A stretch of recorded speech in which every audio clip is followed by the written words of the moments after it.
Welcome back to another edition of the Rodcast. Oh, we like to call it a freak flag, feel good, fake it till you make it. Ric Flair, woo! Football 512 Friday edition of the Rodcast. Thank you for joining us. So much to get into. Yes, there's actually college football to discuss. We are on the verge of the beginning of the Texas football season. So we'll get into it, of course, the most thorough breakdown of Texas, Colorado State, anywhere on the planet. Of course, we'll dive into that. We'll go behind the burnt orange curtain. We're going to hear from Steve Sarkisian. He had his Zoom media availability yesterday. Actually revealed a lot. We'll talk about those things. We go behind the burnt orange curtain next segment. We'll also, in Raj Rants of the Day, we'll do thorough breakdowns of the Texas, Colorado State matchup and give you all the X's and O's and the ins and outs of that matchup coming up this weekend. We'll also get into some NFL discussion. What is Jerry Jones doing? What is Jerry Jones doing? What is he saying about the Dak Prescott contract negotiations? Sometimes I can't believe it. We'll review that. We'll get into it. We'll hear from Dak Prescott. Dak Prescott being very matter of fact, and people actually getting his opinion about Jerry Jones's comments. He said something that I think a lot of Cowboys fans agree with, but saying the quiet part out loud. I think Dak Prescott and Jerry Jones both doing that. So we'll talk about that contract negotiation. It's starting to get a little bit tense. Doesn't look like they'll get a deal done before the season starts, and we'll see how Dak feels about that. We'll hear from him coming up this segment. Also, Brandon Ayuk gets a deal done with the 49ers. So now, that makes 6 wide receivers now making at least $30 million in the league. We'll give you those numbers. Talked about how Brandon Ayuk got his money from the 49ers and whether the 49ers or Brandon Ayuk won that heated contract negotiation. Also, the action last night, you had Colorado taking center stage against North Dakota State. And I think you already have a couple of Heisman front runners. We'll talk about that too. All your usual favorites. We'll get into it. Who said that off the record? What the facts? What the stats? Topic for the big fat poll of the day. We are loaded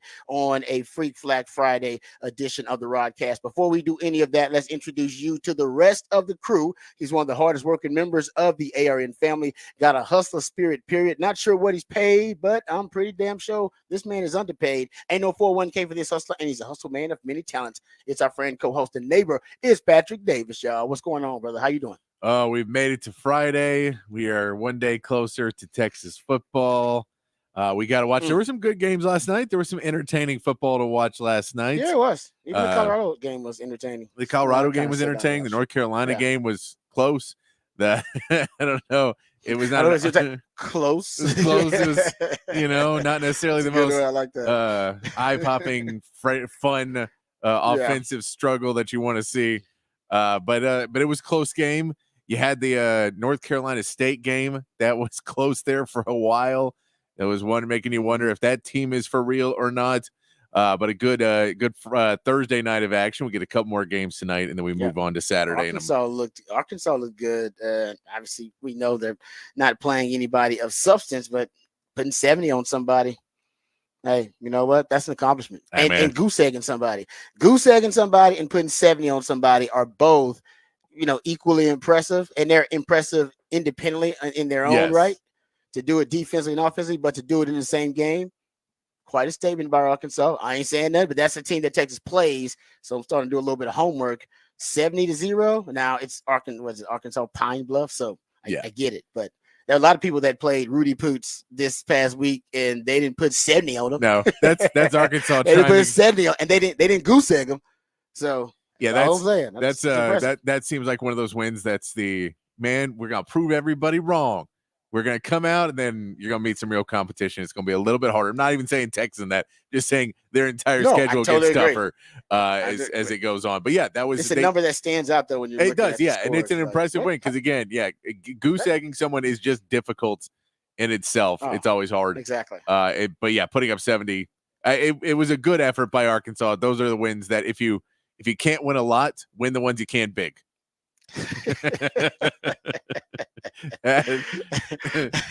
Hope there are any Arkansas fans listening because they're gonna call you like an Arkansas hater or something like that. Which we are. Why would we not? Texas. We follow Texas. Why would we not be Arkansas haters? Which we are. No, like I said, which we are. I'm not criticize. It's hard to criticize. Yeah, it's hard to criticize a 70-0 win, but I'll find a way. I'll find a way. You just did it pretty damn well for like 90 seconds there. So I was gonna say mission accomplished. Look, we got to get the rivalries heated back up again. We got to start. Right. We're just trying to heat those back up. Hell yeah.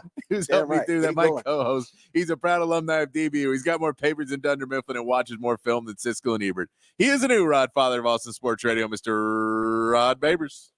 I appreciate the intro as always. Yeah, really exciting. So we can just get into some actual football discussion. I do want to talk about Travis Hunter a little bit. And I guess Shadir Sanders had himself quite a day as well. I mean, he 26 of 34, 445 yards. I think he did have a pick. I saw that pick in the end zone, but which is a weird pick, but yeah.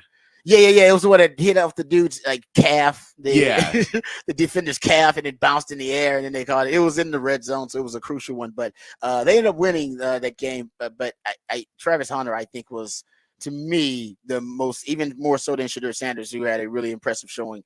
I want to get into Travis Hunter because I think the conversation around him is really compelling because he is equally as good. It looks like on both sides of the ball. Like he's amazing. It looks like he's just as good of a corner as he's a wide receiver, and he's all-American caliber on both. He is. I'm just not sure how many other players they have on that team. No, their defense is going to be dreadful. Like that other than basically the whole game plan. I love their identity is throw it to Travis Hunter on offense and hope the other team throws it to him on defense. Yeah, I mean that's basically the identity of the team, and it's fun to watch because he's that good. And then what? Jimmy Horn Jr. He ended up getting like 170 something too. Yeah, so I mean they've got a few good players, but that O-line didn't look a lot better either.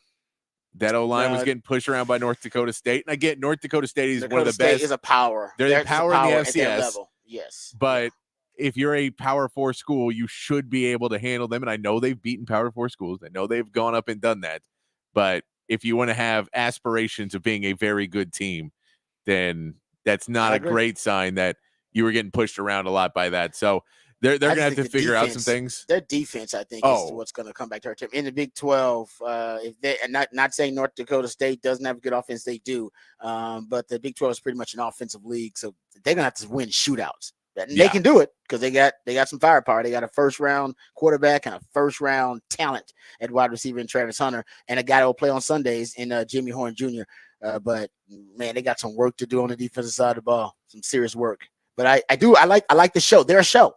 They're a show, guys. They're just a show. I think they're gonna make a bowl game though. I think they're gonna make a bowl game. I do. I think they can make a bowl game. I think that's kind of the ceiling for them. Hey, can we get to 6 wins? You know what I mean? Can we pull off 6 shootout wins? Because that's basically what's gonna be. Shootout wins. They're not gonna win any defensive struggles. Can they win some 6 shootouts? I think they can do it. They're gonna have nobody else in the Big 12 guys has 2 first-round talents on offense. Nobody. That's true. Nope. Right. And they got the best quarterback in arguably. Some people might like Cam Rising or something like that, or Avery Johnson. But, in terms of right now, they have the best quarterback in the Big 12. And does he look like he's going to be the best wide receiver in the Big 12 too? Potentially? Yeah. He's definitely in the conversation if he's not, and he'll probably be in the conversation to be the best corner in the Big 12 too. So when you're looking at those, how can they not be a team that's at least in bowl contention when they have those elements in the Big 12? I'm not saying they're gonna just run through the Big 12. I'm saying bowl game, they should be a team that makes a bowl. If they don't make a bowl game, that to me would be a disappointment. They should be in that conversation. They're not well-rounded enough to win the Big 12, I don't think. No, I think in the Big 12, you're going to be able to pull off enough wins of just finding the right people at the right times. The ball bouncing your way a couple of times. You'll be able to get to 6 wins. I could believe that very easily. But, yeah, they were just it was one where you watched that team and you were like, this is the same team as last year. It looked like very much the same team as last year, which was you have a couple good players and the rest of this team is just not near that level. Like that O-line, again, wasn't protecting Shedeur like he did. Now, he was getting the ball out a little bit better. He was understanding how to avoid getting sacked. There was one where they gave him that Travis Hunter was in the area. That was they shouldn't have. But that was in like the first half where basically he spun out of a tackle or something behind the line and just threw it 7 yards behind the line of scrimmage out of bounds. And Shedeur was about 5 yards ahead of the line of scrimmage. And they're like, well, Travis Hunter's over there. And you're like, no, he wasn't. That was a throwaway. He didn't get it close enough. That's a sack. Just say that he was in the pocket and threw it behind the line of scrimmage. Let's not bail him out on this one. But I mean, that's it. But that was again, it's not his fault that he was getting, that was an immediate pressure play where his O-line just got busted through. And that's really where Colorado's all their hopes. I mean, Travis Hunter looked amazing, and Shedeur Sanders looked really good. Like, as much as people want to hate on anyone on there, you can't hate on Shedeur's game. You can get mad at the person or stuff off the field, but his game looked really good. He was hitting guys, making good passes. But that the offense, the rest of the guys, the running game wasn't really there. They got stuffed on fourth down trying to run the ball up the middle.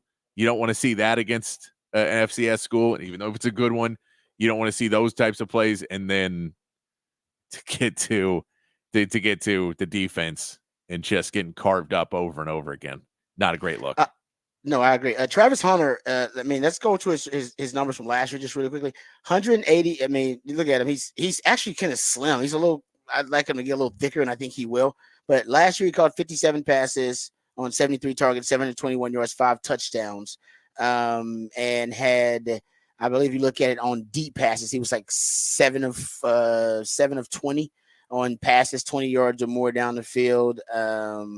And had 275 yards and a touchdown. As a cornerback, he allowed 30 receptions on 53 targets, 414 total yards. He allowed 5 touchdowns, but got 3 interceptions and 5 PBUs. Allowed opponent passer rating of 89.7. So the question is about Travis Hunter. Last night, he was spectacular. 7 receptions, 132 yards, 3 touchdowns. His ball skills are just unbelievable, like otherworldly ball skills. And the question people have is legitimately, is he going to play cornerback at the next level? Is he going to play wide receiver? Right now, it seems like people are pretty split. And some last year were saying he was a better cornerback than a wide receiver. After watching him last night, some people are leaning, man, he might be just as good of a wide receiver as a cornerback. If Travis Hunter, if you have a choice, and you do have a choice because it's your career, play wide receiver, son. Yeah. Played wide receiver, son. It's a $15 There's 6 wide receivers right now currently in the NFL. 6 of them making at least $30 million. Right? 6 of them. There are no quarterbacks making anything close to that. There will be 7 wide receivers making at least $30 million when Jamar Chase signs his deal, and then so on and so on. It is the second most important position in football. It is easily the most financially the most valuable position in football other than the quarterback. I don't even know why this is a discussion. Travis Hunter, play wide receiver. Best advice I can give you. Honestly, if they start to phase cornerback out of your game, honestly, it ain't even worth it for you. I'm a cornerback, and I'm telling you. All right, we live in a society where the American dream is you want to get paid more money for doing less work. That's wide receiver. In cornerback, you're doing more work for less money. You don't want that. Live the American dream, Travis Hunter. Live the American dream. There's 3 cornerbacks making $20 million a year. I don't even know why we're talking about it. Somebody put that out there. I hope Dion is telling them, because even Dion's like, man, I'm the greatest corner of all time. Go play wide receiver. Son. Yeah. Go play wide receiver. I mean, Jair Alexander is leading the way at 21 a year. Come on.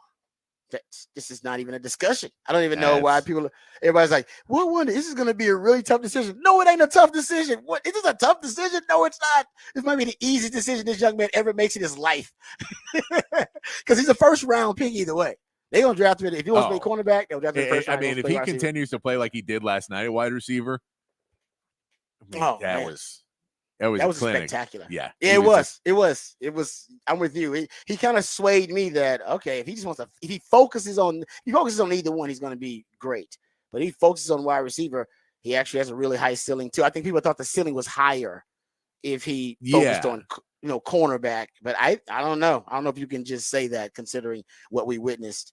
Because there are guys, Charles Woodson and like Champ Bailey. I remember watching him. Akib Talib is one of those guys, that played both.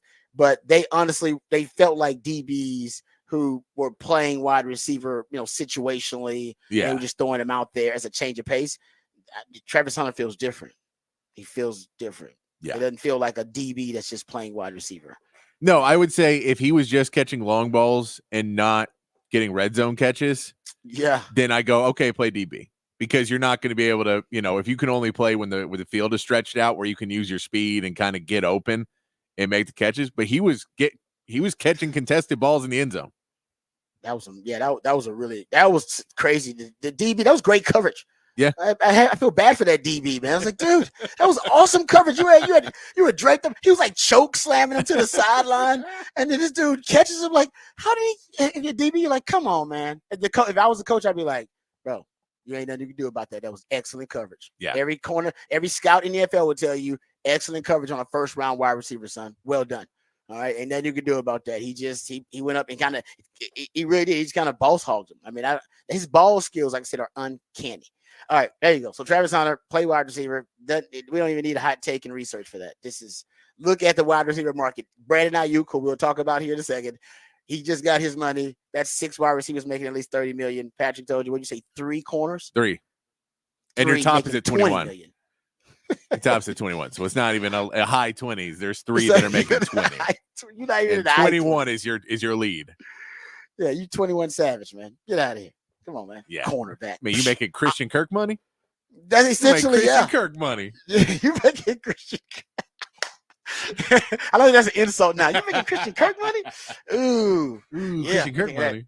Man, you broke around here. Oh, you only have one pool at your house. So, man, you only got one house.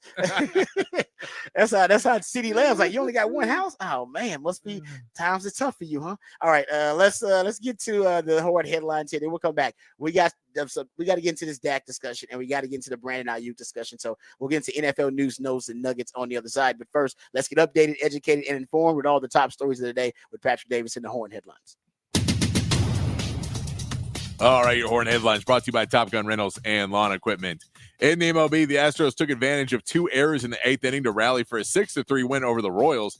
Jason Hayward knocked in 2 runs in his Astros debut, while Hunter Brown had another quality start, pitching 6 2/3 innings, only allowing 2 hits. Framber Valdez takes the mound for the Astros tonight, pitching against a 14-win Seth Lugo for the Royals.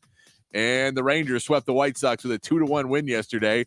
Corey Seager picked up his 200th career home run on a solo shot in the 4th, and Nathan Eovaldi was able to pick up his 10th win of the season, going 7 innings with 10 strikeouts, only allowing 1 hit. The Rangers head home now to start a series with the A's tonight, with John Gray getting the start. In the NFL, Brandon Ayuk and the 49ers ended their stalemate with a 4-year, $120 million contract extension that will keep him in San Francisco through the 2028 season. Now the 49ers still have to deal with the holdout of Trent Williams, while the Bengals are now working to sign Jamar Chase before the season.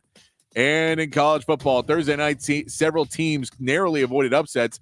Number 24, NC State entered the 4th quarter down to West Carolina before putting up 21 unanswered for a 38-21 win.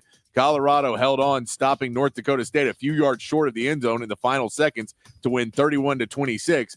And a missed field goal as time expired gave North Carolina a 19-17 win over Minnesota in a game where North Carolina starting quarterback Max Johnson had to be carted off the field with a knee injury.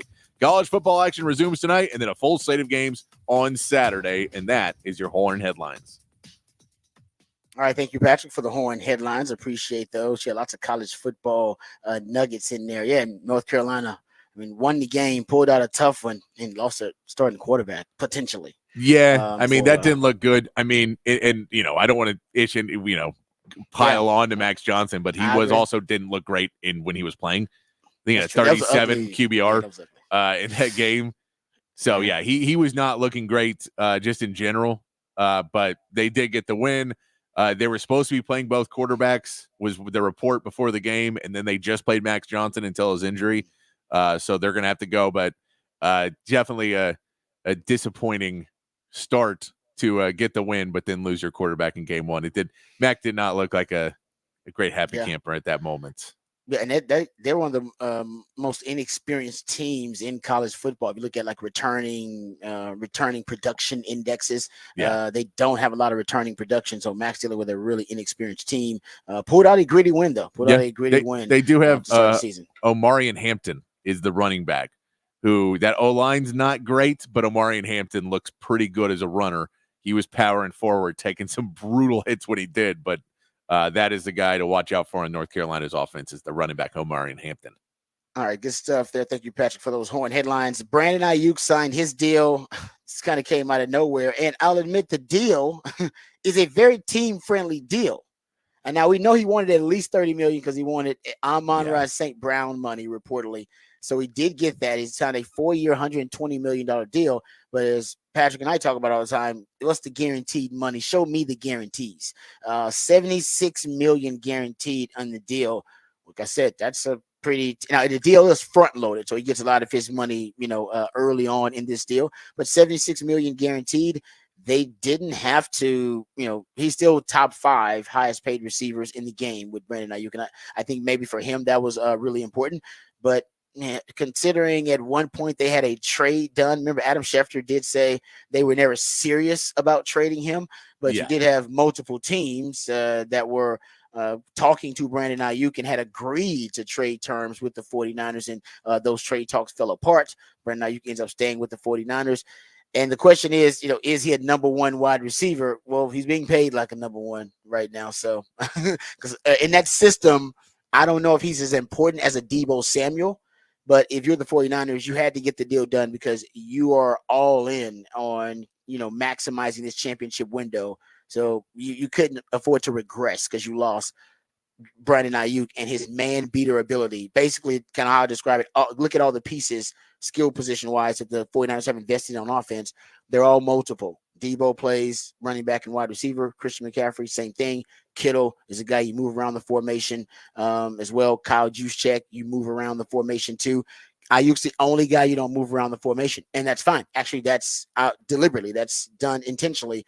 And because once a defense has to account for all of the movable chess pieces, and that kind of the machine of malleability and multiplicity that Shanahan presents to you, you really leave him in man coverage most of the time. It's just easier that way because the 49ers leave him isolated either outside, out wide, or as the kind of isolated wing on some of those condensed compressed sets.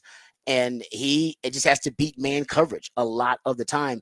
And he's a fantastic man beater. He really is. If he's got man coverage, he's one of the best in the NFL at setting up guys and just simply beating man coverage.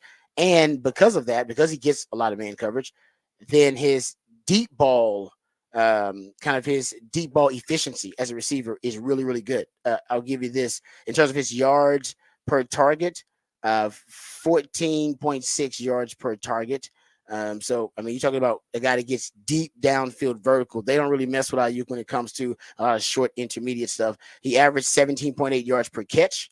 That led the NFL among receivers with at least 50 targets. Like I said, downfield as a deep target. And he caught 15, I think, of 25 deep passes for almost 500 yards and 5 touchdowns. That's where he does a lot of his damage. And a deep ball passer rating, 143.8 when you target him on deep passes. He's first. CeeDee Lamb is right behind him at 134.3. So that's why he's so valuable in that offense. He gives them that really kind of guaranteed vertical threat, and a guy that if you're going to play a man coverage, and you don't have to play a man, you could double him, roll coverage his way, but then you're going to leave yourself vulnerable to trying to match up and counter all of the sophisticated movement, whether it be pre-snap motion shifts, the formation advantages for my man Shano with the condensed and compressed sets, and then trying to adjust to the multiplicity, moving guys around, shifting guys from the backfield to the line of scrimmage and so forth and back and vice versa. So it's just tough. That's the conundrum that the offense presents. And if you don't have a wide receiver like Ayuk out there, you lose that ability. They drafted one. They hope in the future can be him, Ricky Pearsall. And even in the trade, the discussion was they were going to get back if with the Browns and Amari Cooper, or even with another team trying to get back another wide receiver that could do some of the things Ayuk could do. But that's why he's so valuable. And he's one of the best in the NFL. Is he a true number 1 wide receiver? He's paid like one. That's all that matters. Yeah, he's a number 1 wide receiver in an offense that has 3 number 1s in it. 3, 4 number 1s. And so you go, he's feels like that. Yeah, it's like he works in an offense where they can't double him, they can't make him, they can't really overcompensate for him. He could win. I mean, it feels like this contract is built in a way that he won't be there in 4 years. I feel like that too. It feels like it's built in a way that he's going to complain again in 2 to 3 years because it's not guaranteed money. He's going to hold out again. They'll trade him then. What it feels like, just seeing how this one went, that he'll get to the point of, look, I won the argument for right now, and we'll argue again in a couple years when all this money is no longer guaranteed. And that's when they're going to have to pay Brock Purdy. That's when they're going to have to pay these other guys. So he'll probably be gone by that point, unless he becomes a true number one and just starts breaking everybody's records and becomes a guy that's so valuable to you that you decide to move on from others. Christian McCaffrey will probably be wrapping up a career by that point too, just because running backs just don't last that long. So there is options. I think it gives the 49ers some options, but I think they know the same thing that we all look at and think, well, there's very little odds that Brandon Ayuk is going to be okay with the end of this contract. Yeah, I agree with you. That's why it's $76 million guaranteed. And like I said, most of that is front loaded reportedly, or when I looked at the report from Ian Rappaport. So, and the 49ers window, right? They're trying to win. Yeah. Trent Williams is, how old is Trent Williams? 36. Yeah. He's 36. You just talked about Christian McCaffrey as a running back, right? He's already pushing the limits of Father Time at the running back position. You got about 2 years max before he starts to totally break down. Or Christian McCaffrey's 28.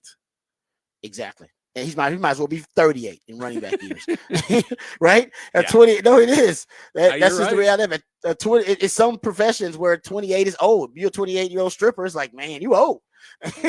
You're like, I'm young. Like, no, you old, right? You get a 28-year-old Olympian. You're old. He's like, man, I'm young. Nope, you're old. Actually, so I think at running back, that's when you start to decay, if you will. And so I think, if you're being optimistic, 2 years left there, you're being optimistic with Trent Williams, you give him his bag, he'll play for 2 more years. And then there's a year before you got to pay Brock Purdy and that bill comes due. So the window right now is about 2 years before. Yeah. I think if you're the 49ers, you got about 2 more years. And this year is in that, by the way. Yeah. This year and then next year. They're going to try and figure out how to pay Trent Williams for the next 2 years. Yep. And just try and get everybody together for 2 more years and try just to beat go. Mahomes. Try and beat Mahomes. Everybody and beat Mahomes. Just hope that Mahomes somehow messes up or hope someone beats Mahomes and then you can go beat them. You got to. That's a great point. You need to do, Shannon. This is what you need to do. All right. Let me tell you what you need to do, Shannon. I'm gonna text you this when I think you got some time. All right. You need to be giving secrets to your boy Bobby Slowick and Texans. Yeah. You need to be giving them secrets. Like hey man, I think y'all could beat the Kansas City, so you ain't got to face them. Say, man, I'd rather face y'all. So I will help you beat. I know Kansas City really well. I faced them twice in the Super Bowl. We got tons of research on Kansas City. You just started. You ain't even got the database I do on Kansas City. So what I would do, Bobby, I know you, D'Amico, you my dog. All right. I'd work with you. Bobby, you my dog. I work with you. I'd rather see y'all in the Super Bowl. All right, then see Kansas City again. So let's both work against Kansas City. So I will send you all of my Kansas City prep, all of my stuff I got on Kansas City, even though I hadn't been able to beat them, but I have been up double digits on them both times in the Super Bowl. Now, come on, that's better than most. All right, so we had to go to overtime to beat me. So Shanahan is pretty, he's pretty formidable as well. I would do that. I don't know. I'm sure there's some type of maybe a rule behind it, but coaches share information all the time. I don't think ownership can share information. We'll get in a second, by the way, because Tom Brady is in a little bit of hot water with NFL owners because he's going to be an owner, but also going to be a broadcaster, and doing both is considered a conflict. We'll get into that. But coaches share information all the time. If I'm Shano, I'm resorting to that. I'm like, I don't even want to see Kansas City. I'll give you my info, man. I'll give you everything I got. Yeah. Kansas City. Now, for the Texans, they have to get to Kansas City. I know, but exactly. That's y'all. I'm just saying, if you get there, I need y'all. Y'all are my best bet to take them down if you get there. Now, you got to get there. That's on you. You got to get. I can't give you. I ain't doing all your work for you. I ain't sending any information on the Ravens and everybody else. You got to get there. But if you get there, I'm telling you, I'll give you all of my notes. You'll get all of my game plan on Kansas City. And they basically have done essentially, because you got 2 weeks before the Super Bowl, they played them twice. Yeah. Think about how much prep they've done on Kansas City. Oh, no, they're going to go through and just be like, dude, you got 14 wide receivers that ain't playing no more. That's true. Yeah. No, and now Kansas City is going to look very different. And Kansas City, trust me, it's gonna be a Herculean task to take them down. But I don't know. You got to result to something. Somebody's got to do something. I feel like San Francisco's got a guy in a dark room that's just to try and figure out the Chiefs all season. Just one dude. They're just like, hey, Yeah. your job all season, watch every Kansas City game and break down every piece of film, do everything you can. We have to beat this team. Got to beat this team. Got to figure it out. All right, there you go. So Brandon Ayuk signed his deal. Okay, real quick, we're going to get to behind the burners curtain, but we got to play this Dak audio first, just really quickly. I don't know what Jerry's doing, but Jerry's up to something. And Dak right now, I think it's always like, listen, I always say picking a quarterback. It's like picking a significant other. Your woman you marry is not you marry is not the hottest person you ever dated, the one that was most compatible with you. So you can love your significant other, but not like them. And I think Dak's at that point now where he loves the Cowboys still, but I'm not sure he really likes the Cowboys. So here's Dak when Dak was asked about his contract status with the Cowboys, and if now, since they're about to start the season, we're about to be in week 1, if the timeline is something that Dak is a little bit anxious about. As I said, well, back in camp, it's two parts to this. Both sides have to come to the agreement. You don't need a deal done before the season. I don't need a no. Would you like it done before the season? I think it says a lot if it is or if it isn't. But however, doesn't really matter to me, to be honest with you. What does it say if it isn't? Just how people feel. Says how you feel. Says how you feel. Says how you feel. Okay, this is what Jerry Jones said yesterday about the Dak Prescott negotiations and his feelings on Dak. And I don't even know why he's going here. First, he said, you could easily say, if you haven't seen it by now, you haven't seen it. I'm such a fan of Dak, and I appreciate all of the great things that we all know are there. And I appreciate his work ethic probably more than anything. I can't tell you how proud I am that we've got him this year to start this campaign. Dak's situation right now, for me, has more to do with our situation than it does with the merits of Dak Prescott being the quarterback of the Dallas Cowboys. Doesn't that sound like it's not you, it's me? He literally dropped that it's not you, it's me. When they asked him about his plan B, if you Dak Prescott contract negotiations blow up or Dak Prescott leaves via free agency, whatever, he said, I quit a long time ago getting bent out of shape about having anybody under contract or not. There are all kinds of things other than a contract that could change the outcome of him being under contract. Injury, level of play. So you can't just pick that and say that should give you a better feeling about our team or me a better feeling. The whole thing has a lot of moving parts. Now I can live with that because we play a game that it can change on the next play. I don't know. And they asked Dak about this, and Dak said, I stopped honestly listening to things Jerry Jones says to the media a long time ago. It doesn't really hold weight with me. Man, don't listen to Jerry Jones. He's just talking about it. He's just talking out his you know what. Wow. This is crazy. Yeah. I mean, this is wild. I don't know why. Look, it's Jerry, so a deal could get done. If this was any other owner, you'd be like, yeah, this is last year in the team. Clearly. But this feels like he's calling Dak's bluff, and he's like, let's go to free agency. It seems like that. And like I said, I know Jerry Jones does things just for the drama. So this could, like you said, it could all be for the drama, and then he signs them tomorrow. It could be, and it could be that he says, I'll match any offer in free agency if you win, and if you don't, all right. I mean, he seems like he is gonna let Dak play out this contract. It very much play seems out that this way, last doesn't year on this contract. I will say this: it will keep them at the top of the headlines all season long. It will. Because that is the ultimate drama. He is literally playing for his next deal, and then Dak could decide, you know what? I don't even want to be here anymore. At what point do you risk that? Him saying, I won't even listen to any offers from you. I only want to leave. But I think Jerry doesn't seem like the type of guy who believes that. I know. Jerry believes like, nah, I'll get you back. I'll get you. Yeah, he's right. He said, nah, that's basically nobody's gonna want you as much as I do. Exactly. Nobody's gonna love you like I do. No one loves you like I do.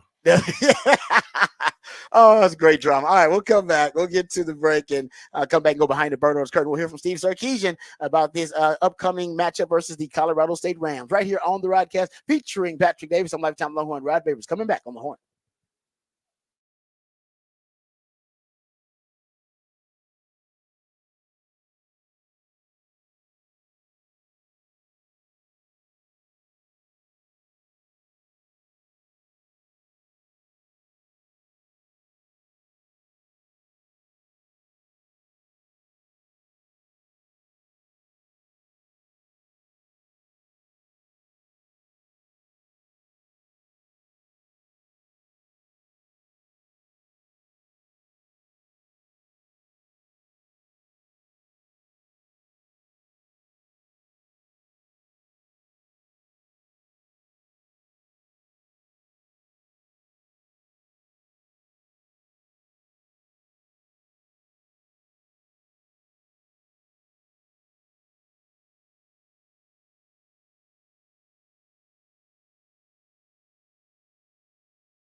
All right, welcome back to the Rodcast. Time to get into some Texas football conversation. Go behind the burnt orange curtain.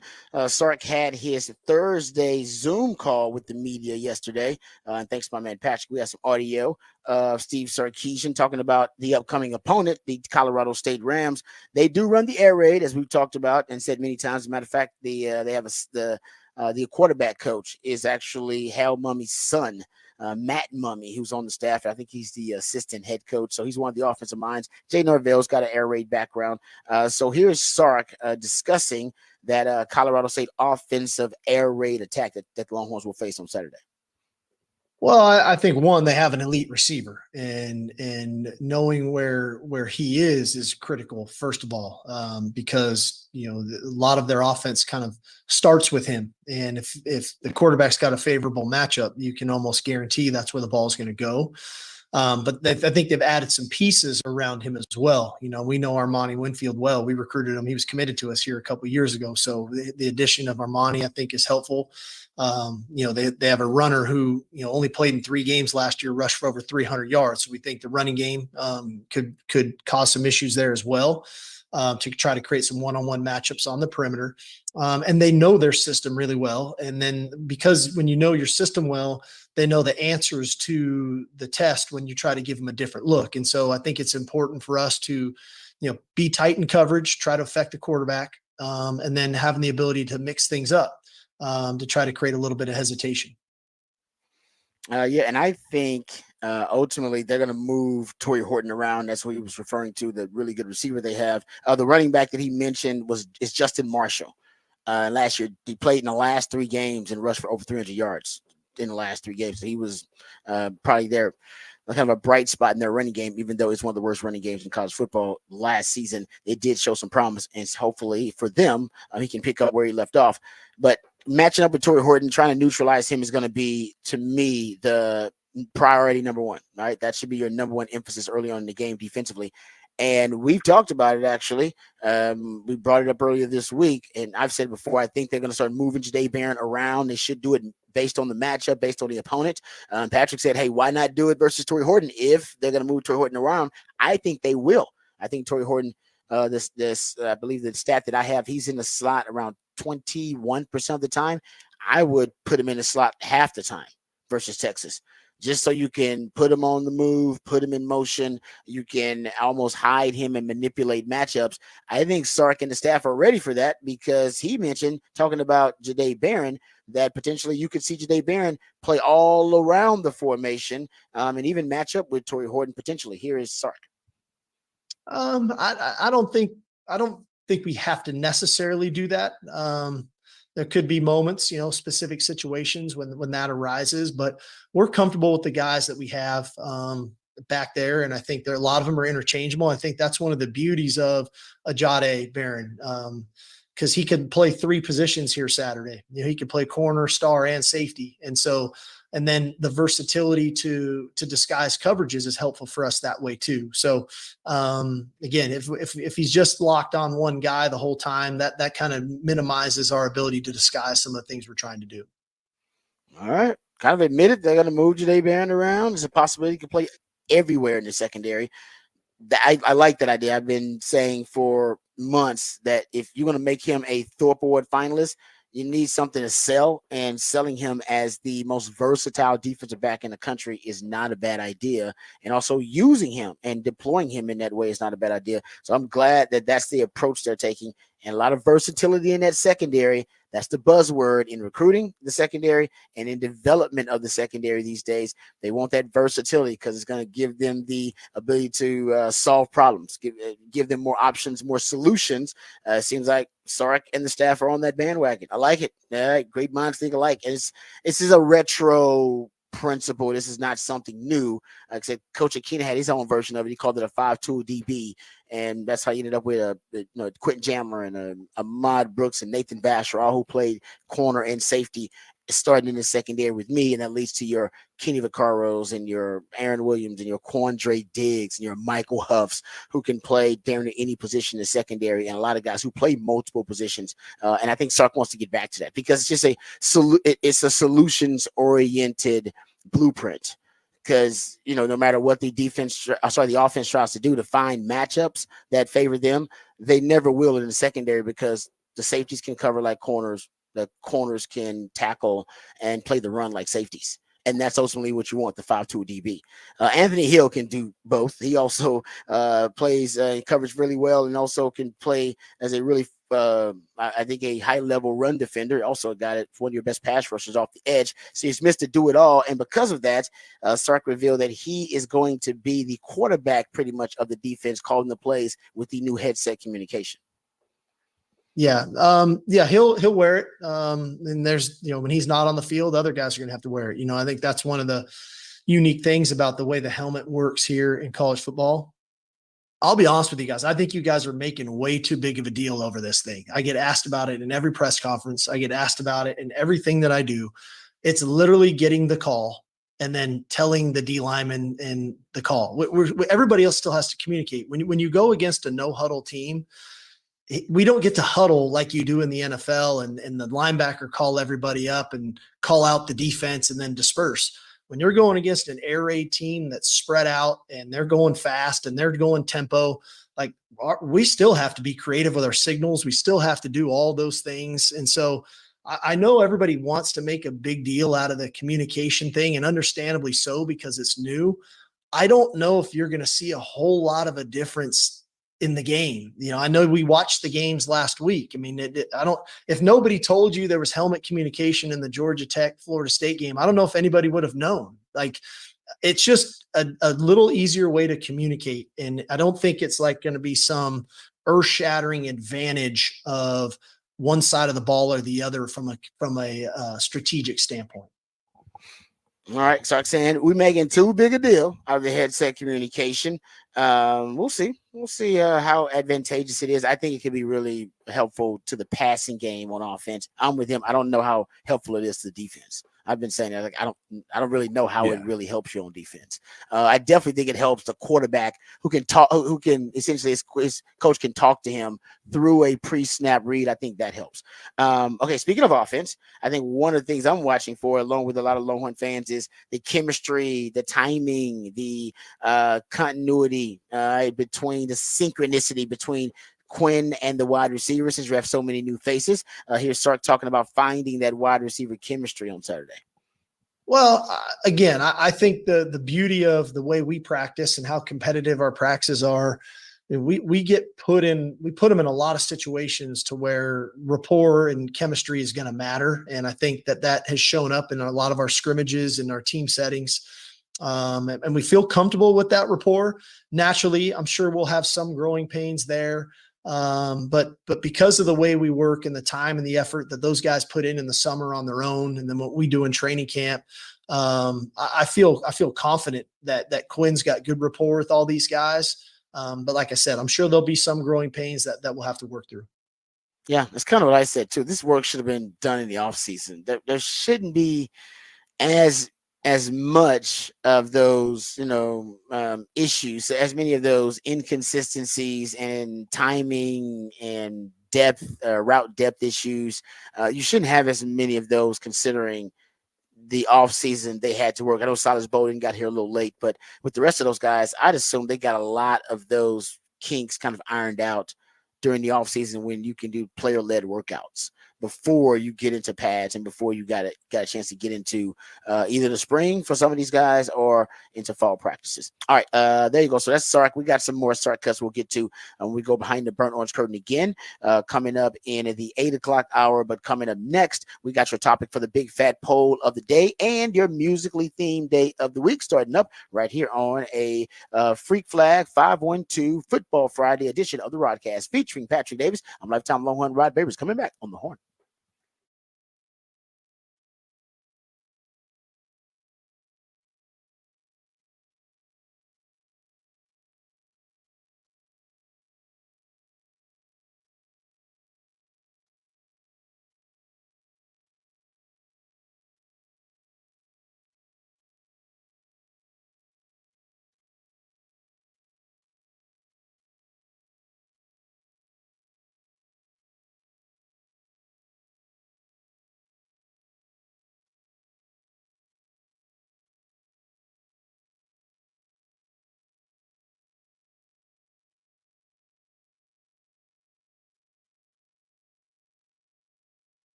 Back on the Rodcast here on a 512 Friday, where I play local music for you all show long, letting you know where you can go see these bands live this weekend.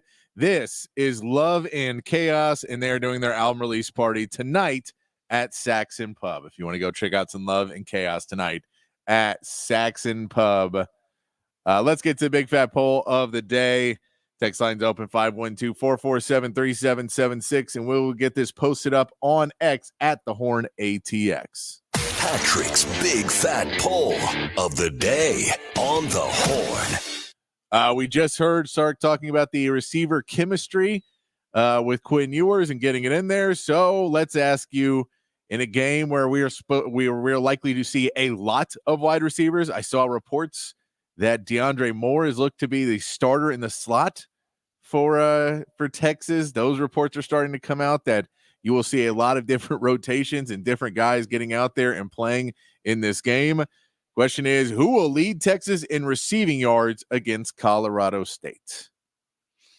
Yeah. It's a good question. I mean, it could be like 2 or 3 guys. I could see it being Isaiah Bond. I could see it being Bolden. I could see it being Jonte Cook. Yeah. Jonte Cook's another guy. I could see it being. I don't see it being DeAndre Moore, honestly. I don't either. I thought it was interesting that that the reports are that he could be starting. But I think that's more in the J-Witt role. Just because, I mean, I think Matthew Golden can also play that role That's if need be. But Matthew Golden just got here, and I think Sark has a lot of respect for guys who've already been here and paid dues, yes, and then that know the system a little bit better. So, and I haven't heard that Matthew Golden has necessarily separated from the pack or anything. So no, and I think that you could see that both of them are going to be playing in different groups, and that he will do, possibly wholesale rotations. He's mentioned that in a presser that he could have done. He can substitute 3 at a time and pull guys in and out and keep putting in new lineups. We could see that some too. The 4 I have that we'll put up on X are Bond, Cook, Golden, and Bolden are the 4 that I put up there. If you think there's somebody else, Rod, that we should put on there, because I think everybody else you go could be in, but they probably won't get as much playing time. Yeah, I think Cook's a good one potentially. He's just been here longer and has more chemistry with Quinn, and I think Bond would be a good one just because he could have Sark on a force feed in the football, and Sark wants his speed demon. So Sark could just decide, hey, I'm gonna force him a couple of deep shots, which we saw a deep shot to him in the spring game. And so I could see that too. Him just deep shot over the top, and he gets 60 yards receiving, and then a couple of other, receptions, and he gets like 80-something yards receiving just off 3 catches or something. I can see that too. So I'll go Bond and Cook are probably my 2 that I think are the most likely to lead in receiving. I agree with that. I think Styles Bolden is that crapshoot that if he plays more and then and just kind of they keep him in the game at points and don't necessarily pull him out as early as they may pull Isaiah Bond or Cook. That's true. That he may stay in and get some big plays downfield as well. Depending on, if, when Arch comes in, if you have Silas Bolden and Arch, if they have a good relationship, depending on who Arch throws to might matter, who leads in receiving as well. If we assume that he's going to be able to get in. Yeah, it could be Ryan Wingo if he comes in there, and then him and Ryan Wingo just start going off together. Exactly. It could be Ryan Wingo if he has 2 deep passes in the game. So honestly, I think it's a first world problem. It could be 4 or 5 different guys. I could see it happening with 4 or 5 different guys. That's it. So that's your question today. Who will lead Texas in receiving yards against Colorado State?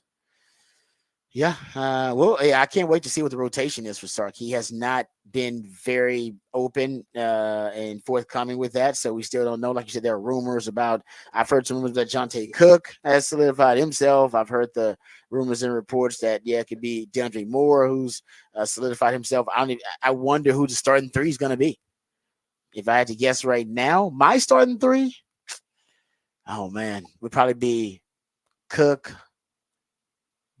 Bond, then Bolden, maybe my top 3. And honestly, if Wingo learns all those positions, not saying he'd be in my top 3, but he might be first one rotated in, like among the first rotated. If he learns all the positions, he'd be one of my first rotated in after my top 3. I think because I think it's only a matter of time before he becomes top dog among that group. Like maybe end of the season, he could be. If we're looking at it, if his development's accelerated, we could be end of the season thing. He's the guy they should be trying to get the football to. Yeah, I mean, it's all going to be. We know that Sarkis said he has 7 in the circle of trust. We know that is too big. The septagon, I believe it is, of trust. I don't think it's a little big. We got to get a little bit smaller. Yeah. And so I once we figure out who those guys are, the guys who are making the catches, the guys who are running their routes correctly, the guys who are blocking, the guys who are doing all the little things, that's when we'll start to figure out, I think, a little bit more about who's going to be the guys. But that's why I'm asking for this game in particular. Where do you think they go with the football against Colorado State? Yeah, I can't. I can't wait to see because I don't know. I wish there were more clues and hints in the offseason about who was going to be the featured wide receiver in this group and who has been separating. But, I think the most buzz has probably been about Silas Bolden, but I think that's also the fact that he wasn't here in the spring. So we were all kind of watching him and waiting for him. He had made some wild plays, but like I said, I'll let you guys be the judge when you see him, but he does have the wow factor, kind of the Spud Webb factor. So people, when they see him in practice, he does stand out.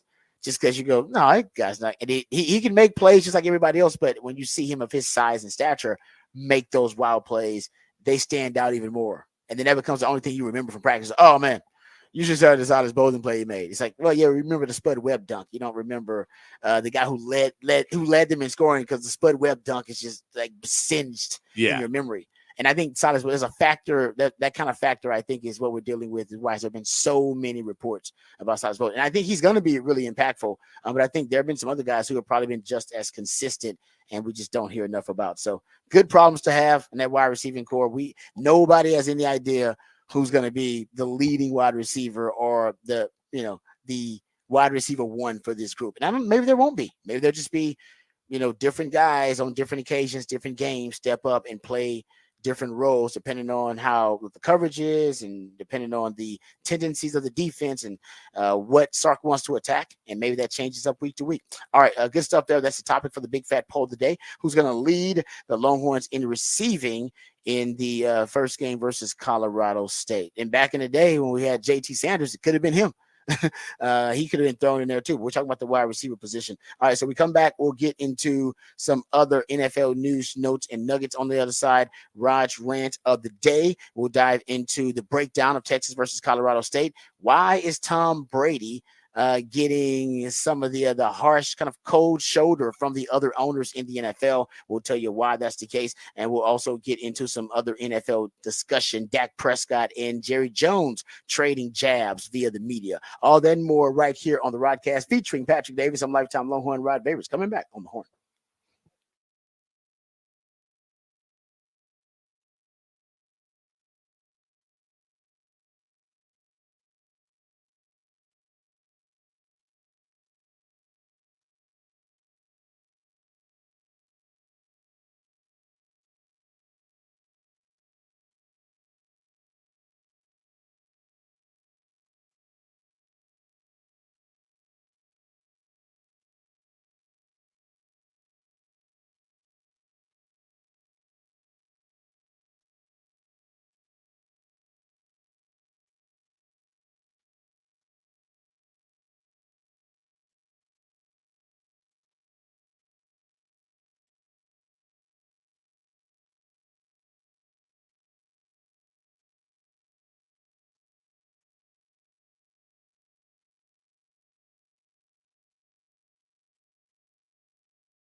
Welcome back to the Rodcast. It is a Freak Flag Feel Good, Fake It Till You Make It. Ric Flair, woo! Football 512 Friday edition of the Rodcast. And 512 Friday means my man Patrick, my co-host, the Idillionaire. He plays jams from local bands and artists, very talented human beings that you have a chance to catch live right here in the ATX. Who are we jamming right now, Patrick? This is Tinted Vision, and they're playing Saturday at the ABGB. ABGB, like that.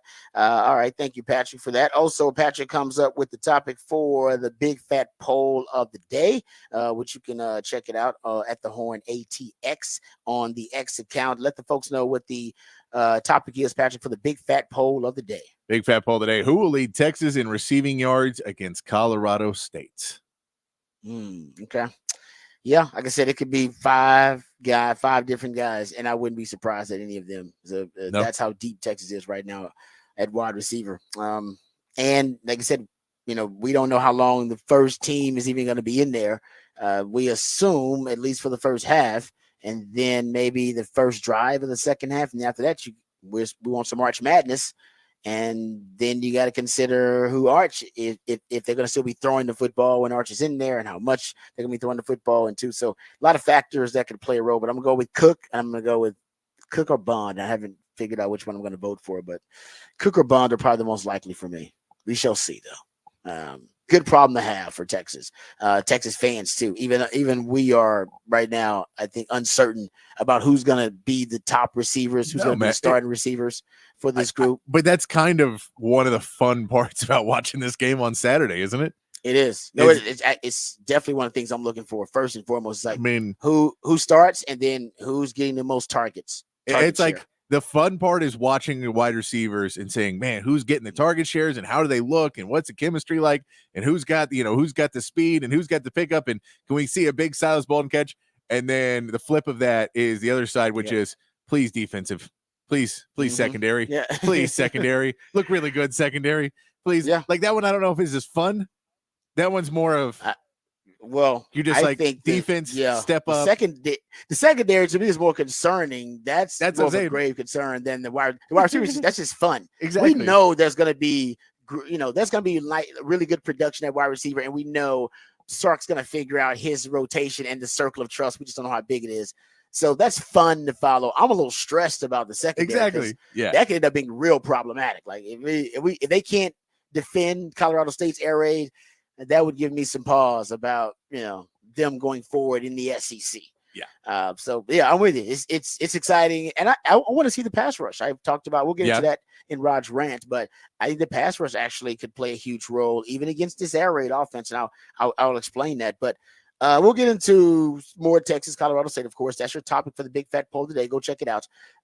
We also get into some NFL news, notes, and nuggets. We'll get back to this Dak Prescott conversation because Dak and Jerry Jones seem to be trading jabs via the media recently, and we'll play some Dak audio for you about how he feels about not only what Jerry Jones says, but how he feels about coming to week one and not having an extension done with the Dallas Cowboys and the potential of playing out the last year on his contract and reaching free agency.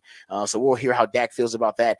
And speaking of quarterbacks, QB1s, Tom Brady recently found himself in, I guess, hot water with a conflict of interest as his new broadcasting gig that he's going to have and his status as a part minority owner in the NFL. And apparently NFL owners, they are putting down some pretty harsh restrictions on Tom Brady, the minority owner Tom Brady, if he is going to indeed become a broadcaster. And I think he already signed the deal to obviously come on as a color analyst in the booth. And right now the NFL owners are saying, well, if you're going to be a color analyst in the booth, you don't have the same access as other broadcasters. You're not going to get that because you are also a minority owner and a partial owner of the Raiders. Your best interest are to help your team. Yeah, like basically you're a walking conflict of interest, and yes, they're basically saying because of that they're going to put restrictions on his access. Yeah. As a broadcaster. And So we'll maybe because of what the Patriots have done in the past, we don't trust you. Maybe a little bit. there's some background. There's some baggage. There's a little bit of history. There's history there. And he was trying to do something shady with the Dolphins too. Trying to pull a Jackie Moon and be a owner / player. Oh, Tom Brady's he's devious. Tom Brady is devious, and in the best kind of way, by the way. Trying to win you some championships, kind of devious, you know what I mean? That kind of guy. All right, so we'll get to that story too, because I think it's really interesting. But first, let's hit the Horn headlines. So let's get updated, let's get educated, let's get informed with all the top stories of the day with my man Patrick Davis and the Horn headlines. All right, your Horn headlines brought to you by Top Gun Rentals and Lawn Equipment. In the MLB, the Astros took advantage of 2 errors in the 8th inning to rally for a 6-3 win over the Royals. Jason Hayward knocked in 2 runs in his Astros debut, while Hunter Brown had another quality start, pitching 6 2/3 innings, only allowing 2 hits. Framber Valdez takes him out for the Astros tonight, pitching against a 14-win Seth Lugo for the Royals. The Rangers swept the White Sox with a 2-1 win yesterday. Corey Seager got his 200th career home run on a solo shot in the 4th, and Nathan Eovaldi was able to pick up his 10th win of the season, going 7 innings with 10 strikeouts, only allowing 1 hit. The Rangers head home now to start a series with the A's tonight, with John Gray getting the start. In the NFL, Brandon Ayuk got the 49ers ended their stalemate with a 4-year, $120 million contract extension that will keep him in San Francisco through the 2028 season.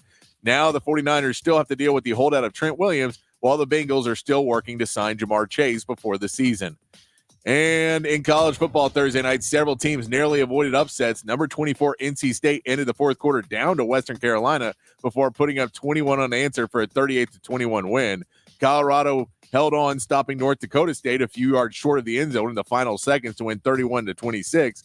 And a missed field goal as time expired gave North Carolina a 19-17 win over Minnesota in a game where North Carolina starting quarterback Max Johnson had to be carted off the field with a knee injury. College football action resumes tonight, and then a full slate of games on Saturday, and that is your Horn headlines. All right, thank you, Patrick, for the Horn headlines there. And we'll get back to some college football action. And at 9 o'clock, we'll look ahead and preview some of the big games of the weekend, including the Aggies versus the Notre Dame Fighting Irish. That's one of the bigger games this weekend, if not the biggest, actually, among the games. We'll talk about that. We'll also get to Texas, Colorado State prep. I'll give you the thorough breakdown. We'll do that next segment when we get into Rod's rant. So don't worry about that. Nobody's going to break it down and more thorough than Patrick and I. So we'll do that coming up next segment. And we still have some Sark sound we're going to get to from his Zoom availability with the media yesterday, which he'll do every Thursday. And so we'll play some more Sark sound coming up next hour.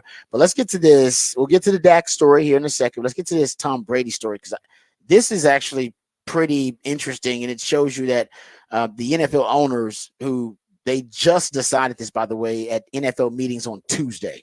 So this was just decided on earlier this week. We know Tom Brady signed a 10-year deal to be a broadcaster with Fox. 10-year was $375 million deal, I believe it was, to join Fox as an analyst.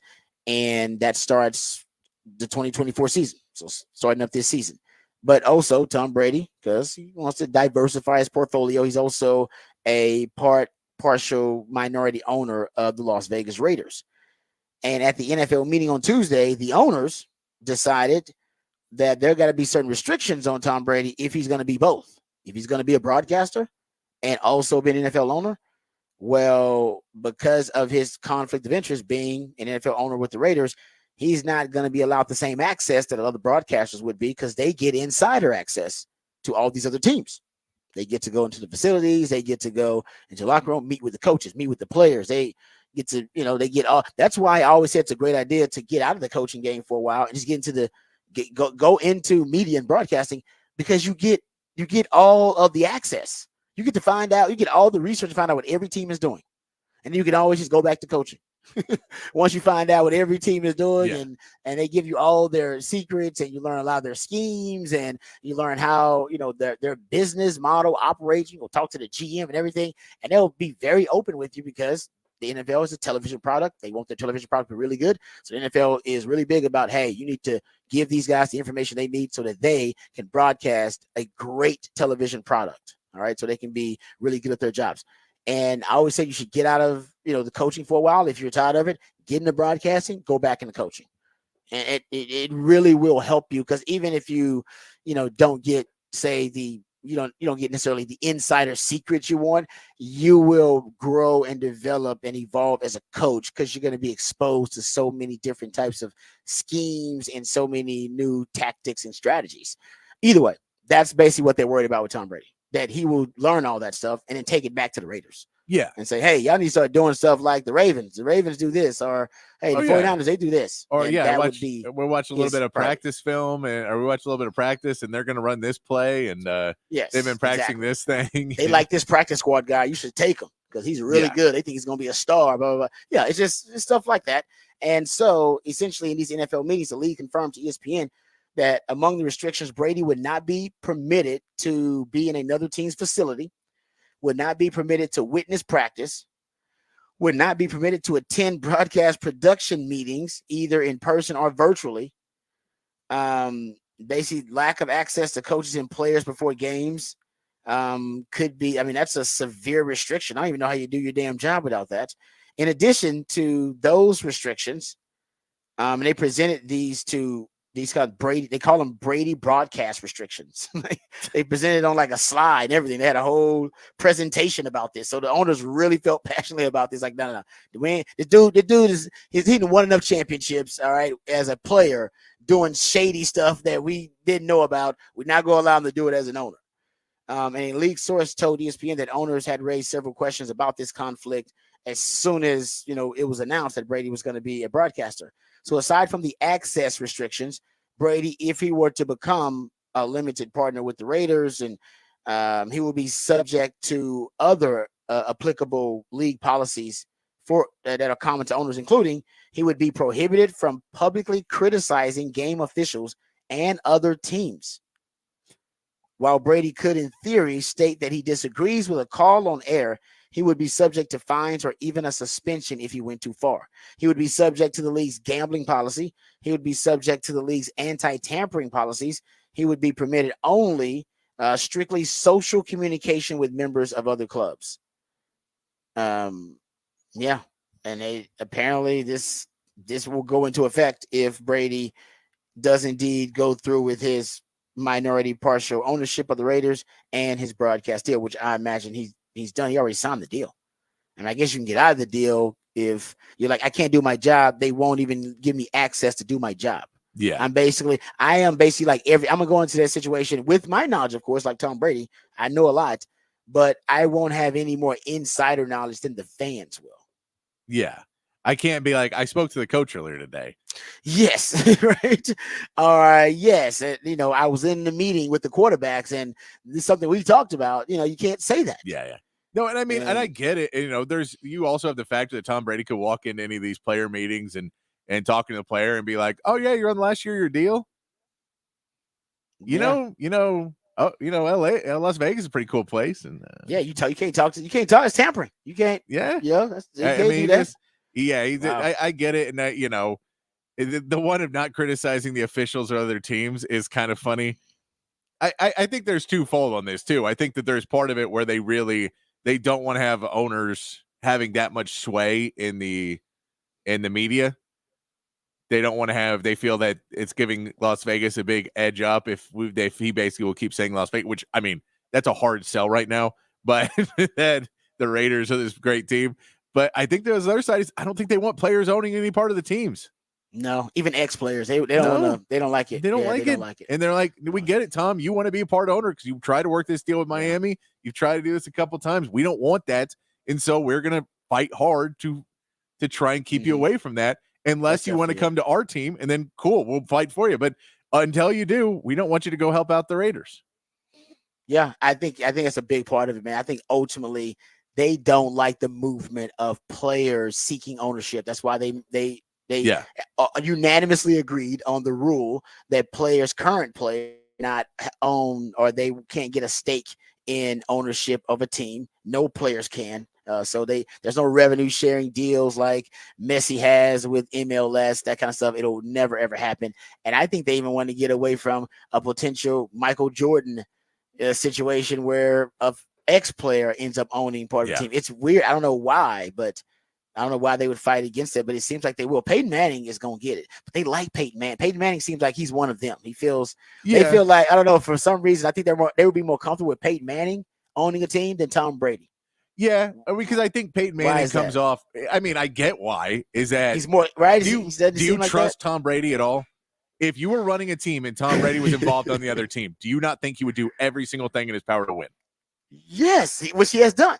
So I get why there's distrust of Tom Brady, because we understand that he might go too far in certain occasions. Damn right. He's tried it He's tried it on more than one occasion, and has been caught on at least one occasion. And they're like, the Raiders suck right now. So what are we gonna do, giving you these keys to try and fix this team by nefarious methods? And you're gonna be on trying to sell this. You know, we get that you're gonna criticize us, but not criticize them the same. It seems like it's a bit far. Like it's a bit over the top. 100%. He should not be allowed to watch practices. 100%. I'm fine with that one. You don't allow an opposing owner to watch practices, especially one that played for a team that used to record practices. So you don't, even though it wasn't him, you just don't allow that. But if you get into, not having any access to talking to guys beforehand, that one you go, well, if you have 4 guys in the room, what's he going to do? Yeah, no, like I said, I understand the NFL owner's side of it too. I mean, it gets in all types of things. Tampering is a big part of it, and all that. I really do. It truly is a conflict. I'm sure there are ways to circumvent it, but and by the way, Brady's bid to become a limited partner hasn't been finalized yet. Yeah. More than a year after it was reported that he was in discussions to be a partial owner.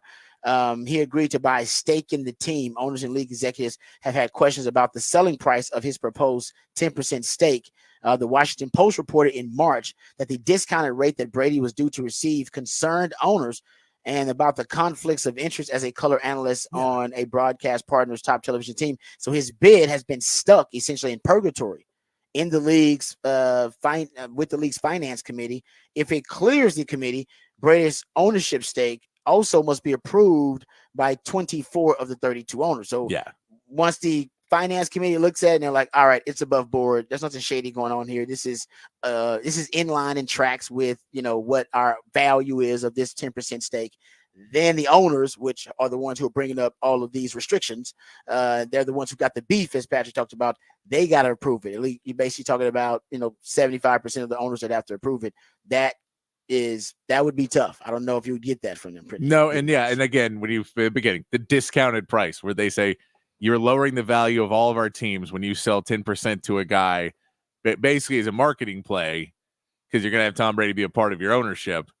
But if it's a marketing play and that's why you're selling it to him, then you don't get free access to using our TV show to promote your brand every single week, which is what you're going to be doing if he's a color commentator.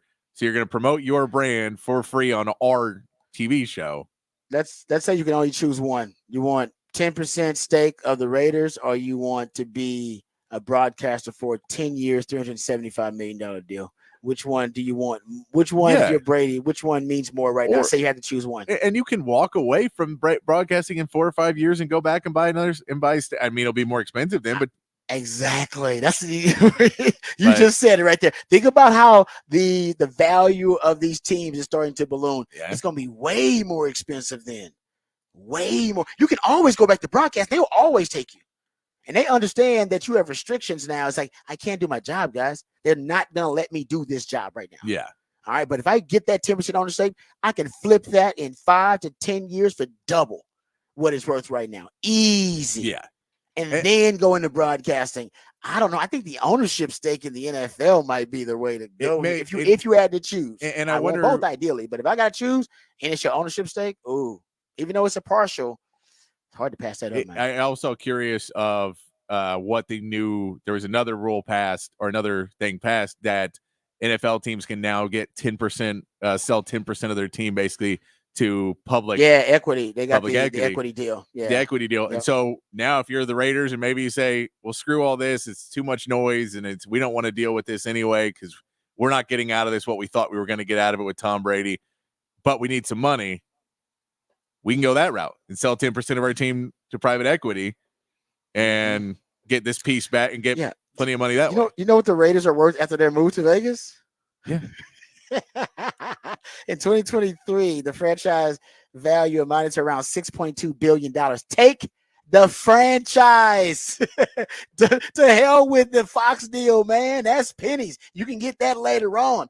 10% stake of $6 billion. Take it. It's like Travis Hunter. Should he play wide receiver or cornerback?